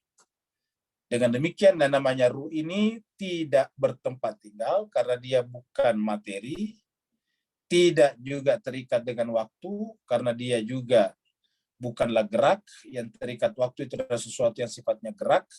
Materi ditandai dengan sifatnya gerak, berubah terus-menerus. Makanya tidak ada materi yang tidak berubah. Paling gampang kita lihat itu buah-buahan. Kita simpan 2-3 hari saja, langsung berubah warnanya. Itu berubah terus-menerus. Kita lihat foto waktu kita masih SD dulu, sekolah dasar, sekolah ibtidaiyah. Lihat foto ibtidaiyahnya, baru lihat sekarang foto kita setelah umur kepala 6, kepala 7, kepala 5, itu jauh sekali bedanya. Kenapa terjadi perubahan? Jadi dalam alam materi ini tandanya adalah berubah, dan karenanya dia terikat waktu. Nah, sedangkan roh ini karena dia bukan materi, tidak berubah, maka tidak terikat dengan waktu. Maka dia stabil. Dia stabil. Roh, maksudnya stabil itu tidak pernah tidak ada. Tidak pernah mengalami tua dan muda, ini ruh. Jadi ruh ini tidak mengenal istilah tua dan muda. Dan karenanya ketika nanti tubuh kita sudah tidak mampu lagi bertahan dalam kehidupan dunia ini, karena unsur-unsur yang dibutuhkan sudah tidak mampu mendukung, misalnya jantungnya sudah tidak kuat, darahnya sudah tidak cukup, kan biasa orang meninggal karena kehabisan darah. Darah sudah tidak cukup, jantungnya sudah tidak cukup, livernya sudah tidak sanggup, dan sebagainya. Pokoknya ada unsur-unsur tubuhnya sudah tidak sanggup mendukung kehidupan, maka orang itu orang itu raganya mati, tubuhnya mati, tetapi rohnya tetap ada. Dia rohnya tetap ada. Nah, jemaah sekalian berbahagia, apa fungsinya roh kalau begitu pada diri kita? Roh itu sebetulnya fungsinya tadi adalah mengantarkan ke dalam tubuh, ke dalam raga manusia, apa yang tadi disebut dengan al-afidah di sini. Jadi al-afidah. Jadi yang mengantarkannya al-afidah paling dalam. Yang paling luar ini adalah sama. Yang di tengah-tengah adalah alam besar. Ini bertingkat nih. Yang paling luar as-sam'a, makanya kita lihat yang paling pertama berfungsi daripada bayi adalah pendengaran. Baru kemudian yang kedua adalah penglihatan. Yang ketiga adalah akil balik. Jadi dianggap sempurna akalnya setelah akil balik. Kalau laki-laki kurang lebih umur 12 atau 14 tahun, atau yang lebih banyak lagi 15 tahun. Kalau perempuan setelah 9 tahun sudah ada yang sempurna akalnya. Nah, jemaah sekalian berbahagia, jadi ini bertingkat-tingkat. Ini paling luar, di tengah, lalu kemudian di dalam. Nah, jemaah sekalian berbahagia, ruhlah yang menyebabkan as-sam'a. Ingat, bukan kuping. Kuping adalah alat. Kuping bahasa Arabnya adalah adzan. Mata bahasa Arabnya ainun. Tadi di surat Al-A'raf kita sebutkan walaqad dzara'na li jahannama katsiran minal jinni wal ins lahum qulubun la yafqahuna biha. Walahum ayun adalah mata. Walahum ayunun, bentuk jamak dari ainun. Walahum ayunun la yubsiruna biha. Walahum adan adalah kuping, telinga. La yasmauna biha. Jadi jemaah sekalian berbahagia, jadi ini adalah merupakan fungsi-fungsi yang muncul dari roh. Ini ibaratnya sumber listrik yang diberikan kepada pendengaran, penglihatan, dan al-afidah. Maka jemaah sekalian berbahagia, setelah roh memancarkan cahayanya kepada pendengaran, penglihatan, dan al-afidah, maka jemaah sekalian berbahagia, yang bertanggung jawab selanjutnya bukan roh, tetapi jiwa yang menggunakan pendengaran, penglihatan, dan akal pikiran tersebut. Kalau dia menggunakannya dengan cara yang salah, hanya untuk kepentingan materi dalam dunia ini saja, maka dia akan menyesal. Itulah sebabnya peringatan datang bahwa akal pikiran kita jangan sampai hanya digunakan untuk sifatnya duniawi saja. Karena betapa banyak orang belajar sampai setinggi-tingginya, sampai strata yang paling tinggi, tetapi tujuannya belajar hanya untuk supaya pendapatannya meningkat, supaya popularitasnya bertambah, supaya strata sosialnya juga lebih tinggi di tengah-tengah masyarakat. Jadi belajar hanya untuk mendapatkan hal duniawi. Jarang di antara manusia motifnya belajar untuk apa? Qurbatan ilallah. Jarang orang belajar motifnya apa? Untuk menggerakkan ujung busur bawahnya ke atas karena cinta. Sangat-sangat jarang. Itulah sebabnya jemaah sekalian berbahagia, maka ini yang kita sebut dengan penyalahgunaan, dan mereka nanti yang bertanggung jawab nanti di akhirat. Bertanggung jawab apa? Karena Allah telah berikan kepada mereka roh, spirit, untuk menggerakkan pendengaran, penglihatan, dan akal pikirannya. Makanya Allah mengatakan qalilan ma tashkurun. Sayangnya sangat sedikit yang bersyukur. Yaitu menggunakan ini untuk qurbatan ilallah, untuk taqarrub ilallah, mendekatkan diri kepada Allah Subhanahu wa taala. Sementara malaikat-malaikat pun terkadang disebut dengan malaikat muqarrabin, yang didekatkan. Ada lagi berikutnya? Ya, Ustadz, ada satu pernyataan mungkin sama satu pertanyaan di kolom chat. Tapi izin Ustadz, mumpung lagi dimunculkan ayat 9 ini, saya juga ingin bertanya. Ya. Nah, kalau menciptakan manusia dari yang tadi disebutkan dari air mani itu disebut kata bahasa Arabnya adalah khalaqa. Sementara ini wajah Allah itu menjadikan pendengaran, penglihatan, dan hati dari kata ja'ala. Apakah menciptakan itu karena memang khalaqa itu dari tidak ada menjadi ada, maka disebut menciptakan, tetapi karena ini adalah wajah Allah, menjadikan memang berarti sudah ada, tapi dijadikan karena berasal dari ruhnya Allah sendiri dengan ditiupkan seperti wanafahtu fihi wanafaha gitu Ustaz ya. Apakah perbedaannya wajah ja'ala dan khalaqa itu seperti itu Ustaz? Apakah karena ini ja'ala adalah non materi dan khalaqa yang diciptakan adalah materi? Mohon penjelasan lebih. Baik, terima kasih banyak Bu Dokter. Ini bagus sekali ya. Dan ini nyambung dengan pertanyaan Pak Nur tadi. Jadi jemaah sekalian berbahagia, pertanyaan Pak Nur Rosman tadi sudah menjelaskan tentang fungsi roh, dan kita sudah jelaskan. Nah, kita diingatkan dengan penggunaan kata ini. Jadi ada 3 kata kerja yang digunakan Allah di sini. Yang pertama tadi adalah khalaqa, ini khalaqa. Ini khalaqa. Kemudian yang kedua adalah nafakha, ini nafakha. Dua adalah nafakha. Ini nafakha, nafakha. Yang ketiga adalah ja'ala, ya ja'ala. Ini kekecilan di sini, kita pindah ke sini dulu ya. Kita pindah ke layar yang ada buku catatannya nih. Ya. Jadi jemaah sekalian ada 3 kata kerja di sini. Ya. Yang pertama tadi adalah khalaqa. Ya. Ya, khalaqa. Yang kedua adalah nafakha. Nafakha. Yang ketiga adalah ja'ala, ya ja'ala. Ya, jadi ada 3, Khalaqa, nafakha, dan ja'ala. Secara makna berbeda. Jadi kita artikannya adalah ini artinya menciptakan.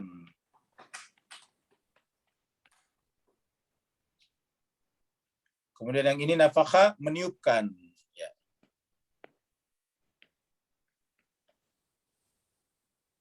Meniupkan. Kemudian yang ketiga adalah menjadikan.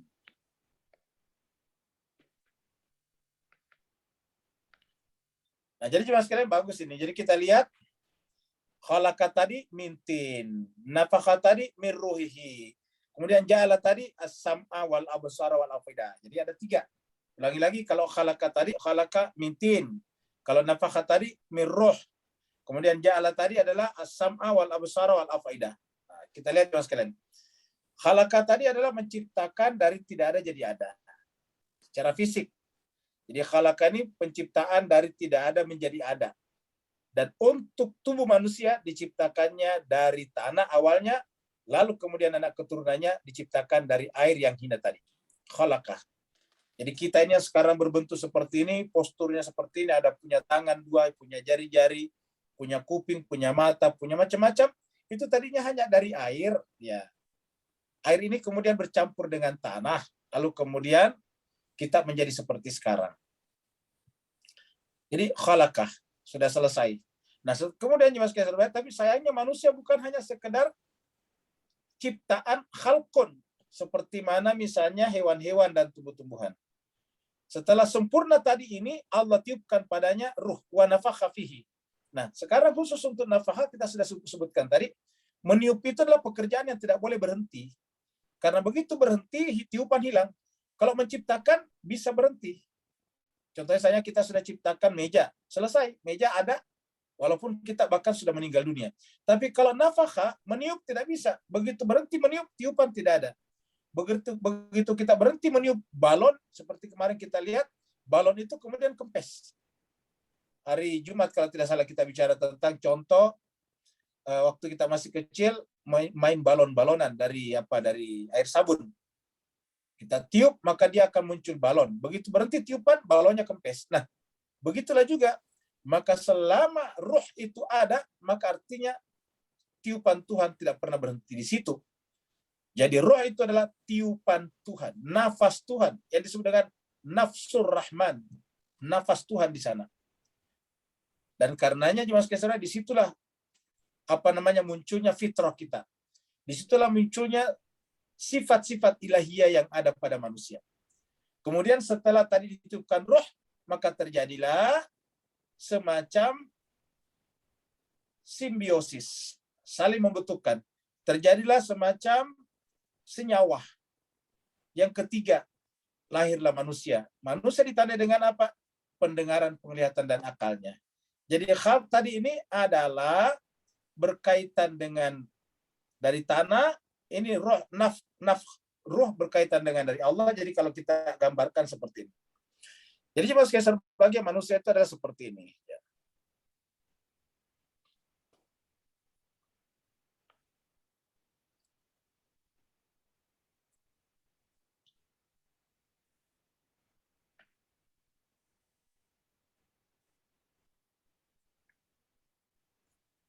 Kemudian satu lagi di sini.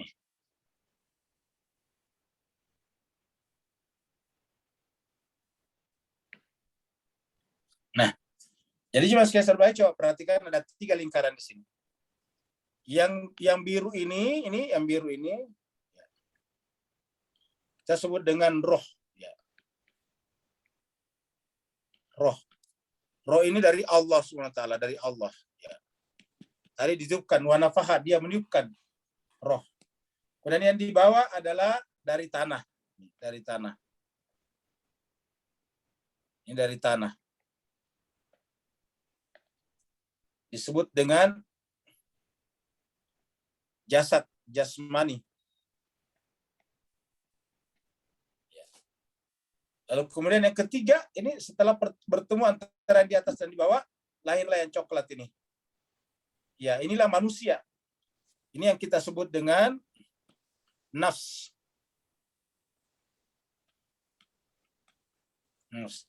Jadi manusia itu terdiri atas 3. rohani, jasmani, dan nafsani. Di mana aslinya manusia ini yang coklat ini? Jadi aslinya manusia ini adalah yang coklat ini. Inilah manusia. Nah, jemaah sekalian berbahagia, nafs ini tergantung daripada yang mana yang kuat, intervensi rohani kah atau intervensi jasmani. Jasmani ini masuk ke sini membawa yang disebut dengan hawa nafsu. Jadi ketika ini masuk ke sini, ya, ini membawa namanya hawa, hak, kita sebut hak. Ketika yang ini masuk ke sini, membawa namanya akal, kita sebut dengan akal. Ya.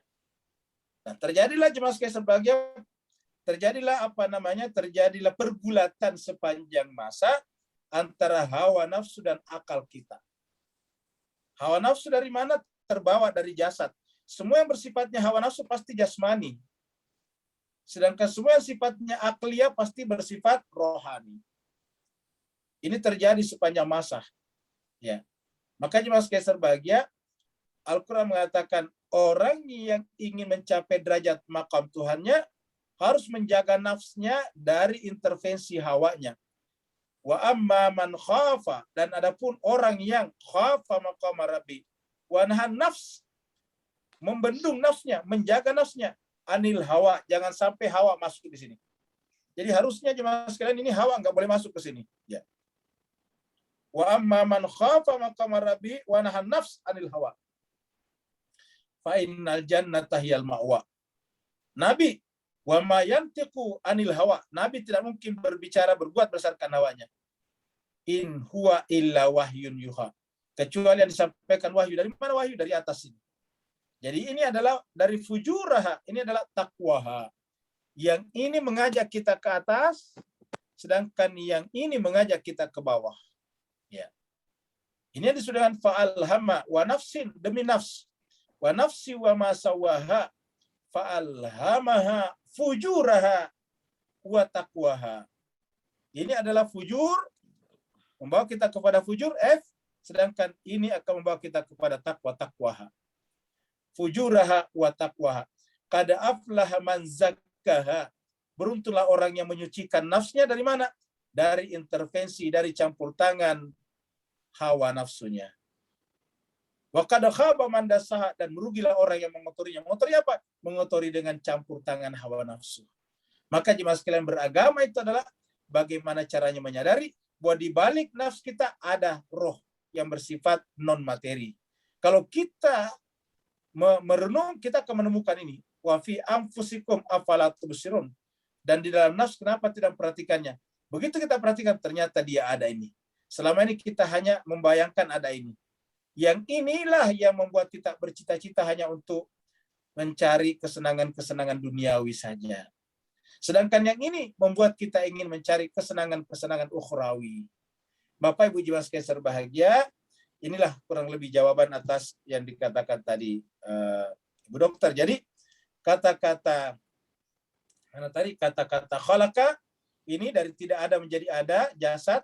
Sedangkan kata-kata nafakha ditiupkan dari atas, ini Allah melakukannya. Kemudian ja'ala, maka menjadilah.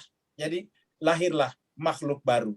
Makhluk baru yang sudah ada dasarnya sebelumnya. Jadi bukan dari tidak ada, yaitu yang bertumpu pada jasad dan bertumpu pada rohani. Disebut insan di sini. Nafs ini adalah intinya adalah insan. Intinya insan adalah nafs. Jadi roh saja bukan manusia, jasad saja bukan manusia. Manusia adalah jasmani dan rohani, dan kemudian terbentuk yang ketiga namanya nafsani. Dalam Al-Quran dikatakan, Qul innama ana basyarum mislukum yuha ilayya annama ilahukum ilahun wahid. Ada lagi? Tadi kita kembali ya. Saya Ustaz, boleh? Ya. Pak Rum dulu ya. Saya sebelum distorsi, sebelum saya hilang aneh. Digambarin aja Ustaz. Kembali saya aja untuk mempertegas saja. Dari gambar yang diarsir Ustaz ini, yang warna coklat, ada yang warna ungu dan warna biru di atas. Saya mau masuk ke simbol akalnya ini ya. Saya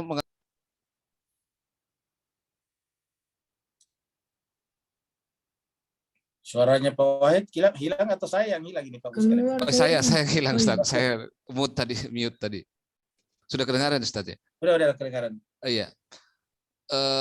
Kesimpulan saya dari gambar yang Ustaz sampaikan ini, semakin manusia itu menggunakan akal pikirannya, semakin mengenal Tuhannya gitu. Dari simbol A yang apa? Akal ini itu mendorong kita lebih ke atas gitu loh. Sementara Hawa itu kan akan menarik kita ke bawah.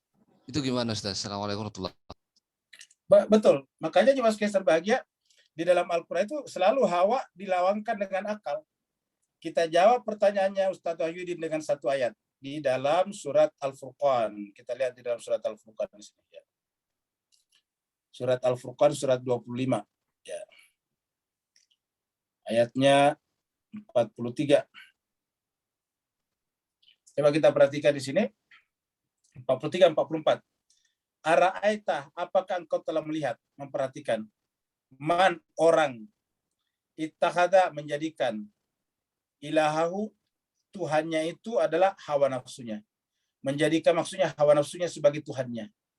Jadi mengambil Tuhannya dari hawa nafsunya. Jadi ara'aita man ittakhadha ilahu, ini hawahu, kata hawa. Tadi kita lihat pakai simbol H. Afa anta takunu alaihi wakila. Apakah engkau Muhammad masih pantas menjadi wakil bagi orang yang seperti itu, yang hanya memperturutkan hawa nafsunya? Am tahsabu, atau apakah engkau masih menyangka, mengira, anna bahwasanya aksarahum, kebanyakan orang seperti itu, yasmaun, masih mau mendengar. Au yakilun, atau menggunakan akalnya tadi ini. Akal. Apakah kata Allah? Inhum, tiadalah mereka itu yang tadi memperturutkan nafsunya, illa, kecuali kal an'am, hanya seperti hewan ternak saja. Balhum adallu sabila, bahkan menempuh jalan yang paling sesat. Jadi jelas sekali bahwa akal inilah sebetulnya karunia terbesar manusia, dan supaya akal bisa bekerja secara benar dan objektif, harus dilepaskan dari intervensi hawa nafsu, subjektivitas. Berikut sekarang kita ke pertanyaan. Syukran. Insyaallah. Pak Ustaz, Pak Ustaz. Silakan Pak Rum. Tadi masih di pembahasan ayat 9, tadi Pak Ustaz mengatakan saya belum bisa memahami dengan benar. Tiupan tidak pernah berpisah dengan peniupnya. Bagaimana memahami ini Pak Ustaz? Jadi artinya Pak Bos, melalui roh manusia itulah Allah senantiasa hadir. Jadi Allah hadir pada diri kita melalui roh itu. Karena menggunakan kata-kata wa nafakha fihi tadi. Wa nafakha fihi min ruhi, dan dia meniupkan padanya roh. Jadi selama roh kita ada, maka selama itu juga Allah selalu ada di sana, karena namanya tiupan tidak pernah bisa berpisah dengan peniupnya. Beda dengan ciptaan, bisa terpisah dengan penciptanya. Begitu baru. Ya. Berikut lagi. Terima kasih Pak Ustaz. Assalamualaikum Ustaz. Waalaikumsalam warahmatullahi wabarakatuh. Afwan semua. Satu soalan lagi Ustaz. Ya, silakan. Beri pembetulan pada saya, andai kata saya tersilap, saat kita fana bakak dalamnya, maka kita lebur total, fakulti roh, nafs sama jasad tadi kini miliknya. Maka kita faham bahawa dia tak memerlukan semua fakulti tadi. So, siapa kita, apa kita, di mana kita ketika itu Ustaz? Afwan. Baik, terima kasih banyak. Jadi Jemaah sekalian berbahagia, walaupun kita diberikan tadi fakultas tadi itu, fakultas ya rohani, fakultas nafsani, fakultas jasmani, tetapi Allah tetap mengatakan kalian ini adalah fakir. Apa artinya fakir? Tidak punya apa-apa. Apa sebabnya? Karena semua tadi itu pemberian Tuhan juga. Karena pemberian Tuhan harus digunakan sesuai dengan peruntukannya, sesuai dengan kegunaannya. Kegunaannya jasmani untuk makan dan minum supaya kita hidup. Kegunaannya akal untuk mencari kebenaran. Kegunaannya jiwa agar kita bisa merasakan Tuhan. Kita bisa menyatu dengan Tuhan. Istilahnya tadi Pak Nur adalah kita hilang. Kita fana di dalamnya. Kapan kita bisa fana? Apabila kita merasa papah. Selama kita masih belum merasa papah, kita tidak bisa fana. Karena fana hanya bisa dimungkinkan apabila kita merasa fakir. Apa itu fakir? Papah, tidak punya apa-apa. Allah mengatakan dalam Al-Quran, antumul fuqara, kalian ini adalah fakir, sedangkan aku ini adalah ghani, saya lah yang sempurna. Dengan demikian juga sekalian berbahagia, yang harus dihilangkan dari kesadaran jiwa kita adalah bahwa kita tidak punya apa-apa. Dan biasanya penyebab kita berjarak dengan Tuhan adalah selalu kita merasa saya punya apa-apa. Saya ini kan orang yang berilmu. Saya ini kan orang yang berpangkat. Nah itu. Begitu ada itu dalam diri kita, kita bergerak dengan Allah. Karena artinya apa? Kita datang kepada Allah bukan sebagai orang papa, tapi kita datang kepada Allah sebagai Ghani. Ketika kita datang kepada Allah sebagai Ghani, dan yang kita datangi adalah Allah yang Ghani, kan terjadi dualitas Ghani, terjadi dualiti Ghani. Terjadi dua Ghani. Dua Ghani kan berarti syirik. Oleh sebab itulah, ketika kita ingin menghilang dalam diri Allah, dalam pengertian fana, kita tidak boleh merasa memiliki apa-apa. Terima kasih banyak Pak Nur atas pertanyaan keduanya. Berikut lagi dari Ustaz. Pak. Ya. Assalamualaikum Ustaz. Waalaikumsalam. Ini Ibu Kam. Alhamdulillah Ustaz, dari penerangan apa yang Ustaz tadi terangkan tentang roh, akal ni semua, saya teringat tentang kita belajar filsafat dan tentang maujud dan wujud itu sendiri. Di mana di dalam diri kita ni kita tak ada apa-apa, dan bila diri kita ni yang akhirnya kita kata bahawa kita lah Allah. Bukan maksud saya tu, mungkin Ustaz lebih tahulah apa yang saya nak katakan, bahawa kita ni dah tak ada apa-apa, kita ni fakir. Yang ada ni sebenarnya Allah tu dalam diri kita. Maka itulah kita bila kita meninggal dunia, innalillahi wa inna ilaihi rajiun. Yang kita datang dari Allah dan kita akan kembali kepada Allah. Dan kita rasakan bahawa diri kita ni fakir, kita tidak punya apa-apa. Yang tadi yang katanya kita ada mata, bashar boleh mendengar apa. Itu yang mungkin saya dapat apa yang Ustaz bahaskan pada hari ini. Saya teringat tentang maujud dan wujud itu. Kemudian lagi satu tentang ayat 9 tu Ustaz, as-sama pendengaran, wal basarah itu penglihatan, wal afida di sini dikatakan hati, tapi Ustaz di situ terangkan tentang akal. Jadi kat situ mungkin Ustaz boleh jelaskan dengan saya. Lepas tu yang tadi saya sebenarnya nak tanya apa ayat-ayat yang dalil yang menunjukkan kekuatan akal itu adinul akal kan. Agama itu adalah akal itu ada agama macam gitulah ayat dia, saya lupa perkataan tu, adinul akli kan. Kemudian Ustaz dah terangkan ayat dia tadi baru tentang apa yang Pak siapa yang tadi Pak Rom tanya, jadi Ustaz dah keluarkan ayat tu. Jadi di situlah pertanyaan saya tentang wal afida tu di sini kalau tengok terjemahan dan hati, tapi Ustaz terangkan tentang akal lah di situ. Itu je Ustaz. Assalamualaikum. Baik, waalaikumsalam. Terima kasih banyak Bukan. Jadi kita sampaikan, jadi ini menarik. Jadi kita ini punya dua matriks sebetulnya, yaitu matriks wujud dan maujud. Ya, jadi cuma dua saja, wujud dan maujud. Wujud itu tunggal, meliputi segala-galanya. Tunggal meliputi segala-galanya. Dia sempurna dan dia sangat sederhana. Kenapa sederhana? Karena tidak tersusun dari apapun juga. Tidak murakab dalam bahasa Arabnya. Dia tidak murakab, dia tidak tersusun, dia tidak terstruktur. Dia tunggal. Tunggal wujudnya dan tunggal zatnya. Sehingga karenanya tidak bisa dijangkau oleh panca indera dan akal pikiran kita. Itulah wujud. Nah, selain daripada wujud adalah mewujud, diwujudkan. Apa artinya diwujudkan mewujud? Diberikan ada oleh Dia yang Maha Ada. Jadi kalau Dia tidak memberikan adanya kepada kita, kita tidak ada. Jadi misalnya Bukam ada, Pak Rum ada, Pak Nur Usman ada, Ustadz Wahyudin ada, Rusli Malik ada. Itu karena kata ada itu diberikan oleh Allah. Kalau Allah yang Maha Ada itu, yang ada, yang wujud tunggal itu, tidak memberikan cahaya adanya kepada kita, maka kita tidak ada. Tidak ada namanya Rusli Malik, ada. Tidak ada namanya Bukam Sia, ada. Tidak ada namanya Pak Nur Usman, ada. Tidak ada namanya Pak Wahyudin, ada. Tidak ada namanya Bu Dokter Ririn, ada. Tidak ada. Jadi benar-benar ini kita fakir. Ini yang harus kita sadari dari awal sampai akhir. Bahwa kita tidak punya apa-apa. Kita adalah apa-apa, fakir. Semuanya adalah dari Allah. Inna lillahi wa inna ilaihi rajiun. la ma'buda illallah, la mahbuda buba illallah, la mawjuda illallah, wala maqsuda illallah. Tidak ada selain daripada Allah SWT. La haula wala quwata illa billah. La ilma lana illa ma 'allamtana. Kita tidak punya apa-apa. Yang kedua tentang fuad tadi atau afidah. Ini afidah bentuk jama daripada fuad. Ya, jadi fuad bentuk jama daripada afidah. Perlu kita sampaikan Bapak Ibu sekalian bahwa di dalam Al-Qur'an itu kata akal tidak ada. Dalam pengertian kata benda isim. Semua kata akal dalam Al-Quran berbentuk kata kerja, berbentuk fi'il, fi'lun. Seperti misalnya, afala ta'kilun, itu kata kerja. Afala ya'kilun, ya. Mimba dima akaluhu, itu adalah kata kerja semuanya. Jadi semua kata akal dalam Al-Quran itu dalam bentuk kata kerja, dalam bentuk fi'il. Tidak ada dalam bentuk kata benda atau isim atau naun. Semuanya dalam bentuk kata kerja. Kalau dia kata kerja, siapa yang mengerjakannya? Kan kalau dalam bahasa Arab ada pekerjaan, pasti ada pelaku, pasti ada fa'il namanya. Kalau ada pekerjaan zahaba pergi, pasti ada yang pergi. Siapa yang pergi?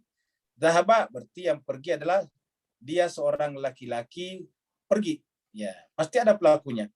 Nah sekarang kalau ya'kilun menggunakan akal, siapa yang fa'ilnya, pelakunya? Nah pelakunya itulah yang disebut dengan af'idah. Af'idah ini adalah bentuk halus daripada kalbun, kulub. Ya, jadi fi kulubihim, dalam kalbu, di dalamnya lagi ada af'idah fuad. Sebagaimana tadi yang namanya apa tadi? Yang namanya as-sam'a, bentuk lebih dalam, lebih halus daripada adzan, kuping.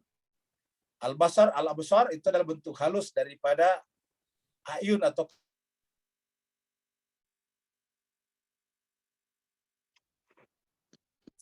jadi yang namanya fuad ini adalah bentuk halus daripada kalbu, sedangkan akal memang dalam Al-Quran tidak ada kata bendanya, yang ada hanya kata kerja saja. Nah, jemaah sekalian terbaik, karena inti sari manusia adalah pada akalnya, core-nya manusia adalah pada akalnya, maka seperti kata Nabi, adinu huwal aql, la dina liman la aqla lahu. Adinu huwal aql, la dina liman la aqla lahu. Agama itu adalah akal dan tidak ada akal. Tidak ada agama bagi orang tidak berakal. Hadis ini sangat masyhur, sangat populer. Dan saya kira walaupun kita tidak mengerti ilmu hadis, pasti benar. Kenapa?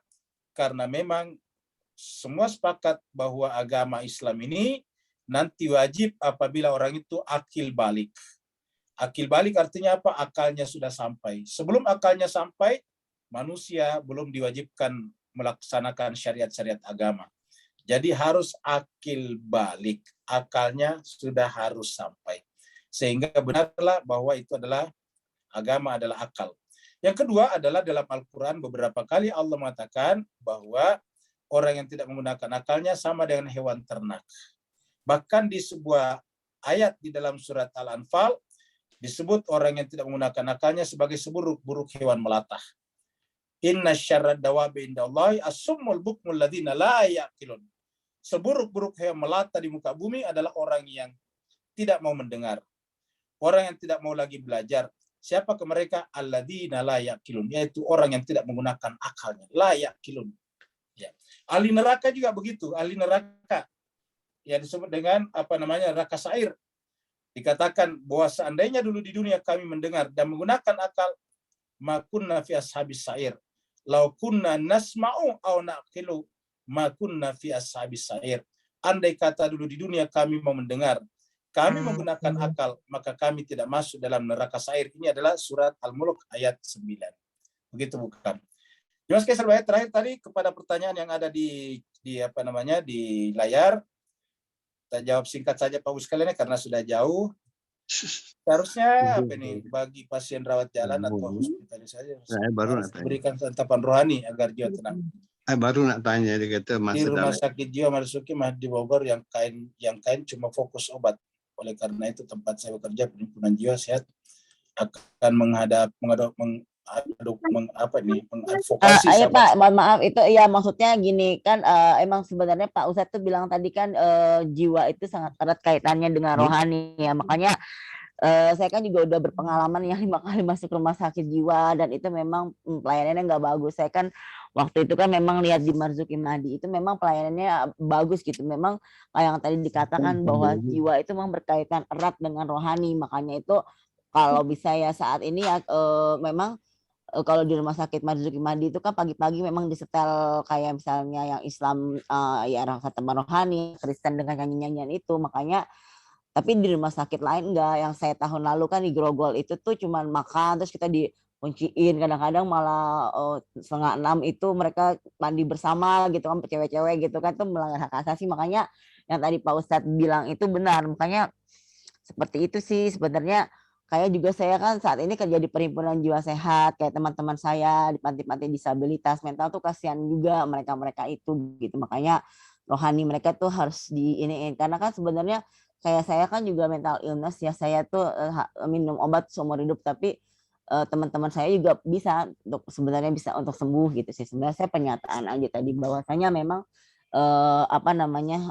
rohani itu kita santapan rohani. Makanya saya sekarang rajin ngaji ya untuk menguatkan iman saya, karena memang ya saya bipolar tuh memang ujian yang sangat berat seperti itu. Makasih Pak Ustadz sebelumnya. Baik, terima kasih banyak atas atas testimoninya.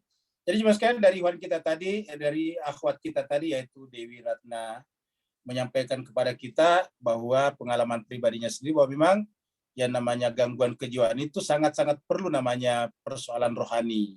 Dia tadi bandingkan ada rumah sakit yang hanya mengobati secara fisik, tetapi ada juga yang mengobati secara rohani. Ternyata rumah sakit yang mengobati juga dengan rohani jauh lebih baik. Saya kira memang ini adalah harus perpaduan. Jadi yang sudah terlanjur sakit seperti Dewi tadi harus minum obat terus, tapi sekaligus juga harus rajin ngaji. Insya Allah kalau rajin ngaji terus-menerus, apalagi mendengarkan lantunan ayat-ayat suci yang indah, insya Allah akan memperbaiki kembali kondisi dan stabilkan jiwanya. Semoga ya. Makanya waktu itu mohon maaf, yang waktu di rumah sakit Marzuki Mahdi kan itu nurse-nya bilang sama saya, kamu ngaji lagi. Akhirnya saya setelah lama tidak mengaji, saya kembali lagi kepada RKAB yang sebelumnya Rahtazan. Memang setelah saya di RKAB ini saya menemukan hal-hal yang beyond our imagination gitu, before Allah ngasih saya maksudnya berasa banget ya, sesudah kesulitan ada kemudahan ya. Alhamdulillah saya saat ini memegang jabatan Perhimpunan Jiwa Sehat Jakarta. Jadi nanti saya yang akan mengontrol semua ini, jadi yang kayak panti-panti juga insya Allah saya mudah-mudahan mohon doanya semua kawan-kawan semua agar kita juga saya maksudnya pengen orang-orang di panti itu tuh kasihan kan ya, kayak mereka DGJ gitu misalnya di jalan diambil. Mereka kan kalau misalnya untuk pulang keluarganya tuh banyak yang terlantar. Jadi ya kita akan buat program lah agar mereka itu bisa mandiri gitu loh, seperti itu. Makasih ya semuanya. Baik, ya, kita doakan semoga Dewi benar berjalan dengan baik ya, dan Dewi juga selalu sehat walafiat lahir dan batin sampai nanti menghadap kepada Allah SWT. Berikutnya dari Bu Yeni, kalau perhatikan setiap ayat mukhatab selalu diikuti dengan penjelasan. Kan ayat mukhatab ini, ayat mukhatab. Ya, ayat mukhatab. Ya, saya kira betul. Jadi artinya bahwa Al-Quran itu identik dengan sosok manusia suci pilihan Allah yang hanya bisa menjelaskan isi dan terusnya. Baik, saya kira jelas berbahagia yang dikatakan oleh Bu Yani, saya kira kita cuma sekedar penjelasan. Mudah-mudahan kita semuanya diberikan kesehatan lahir dan batin. Kalau tidak ada lagi, kita tutup sampai di sini. Mohon maaf atas segala kekurangan, terutama karena malam ini ada larut baru kita selesai. Sekarang hampir jam 9:30. Mudah-mudahan Bapak Ibu terberkahi semuanya, keluarganya, anak-anak. Semuanya kita senantiasa nanti bersama dengan Allah dan Rasulnya di akhirat. Assalamualaikum warahmatullahi wabarakatuh. Waalaikumsalam.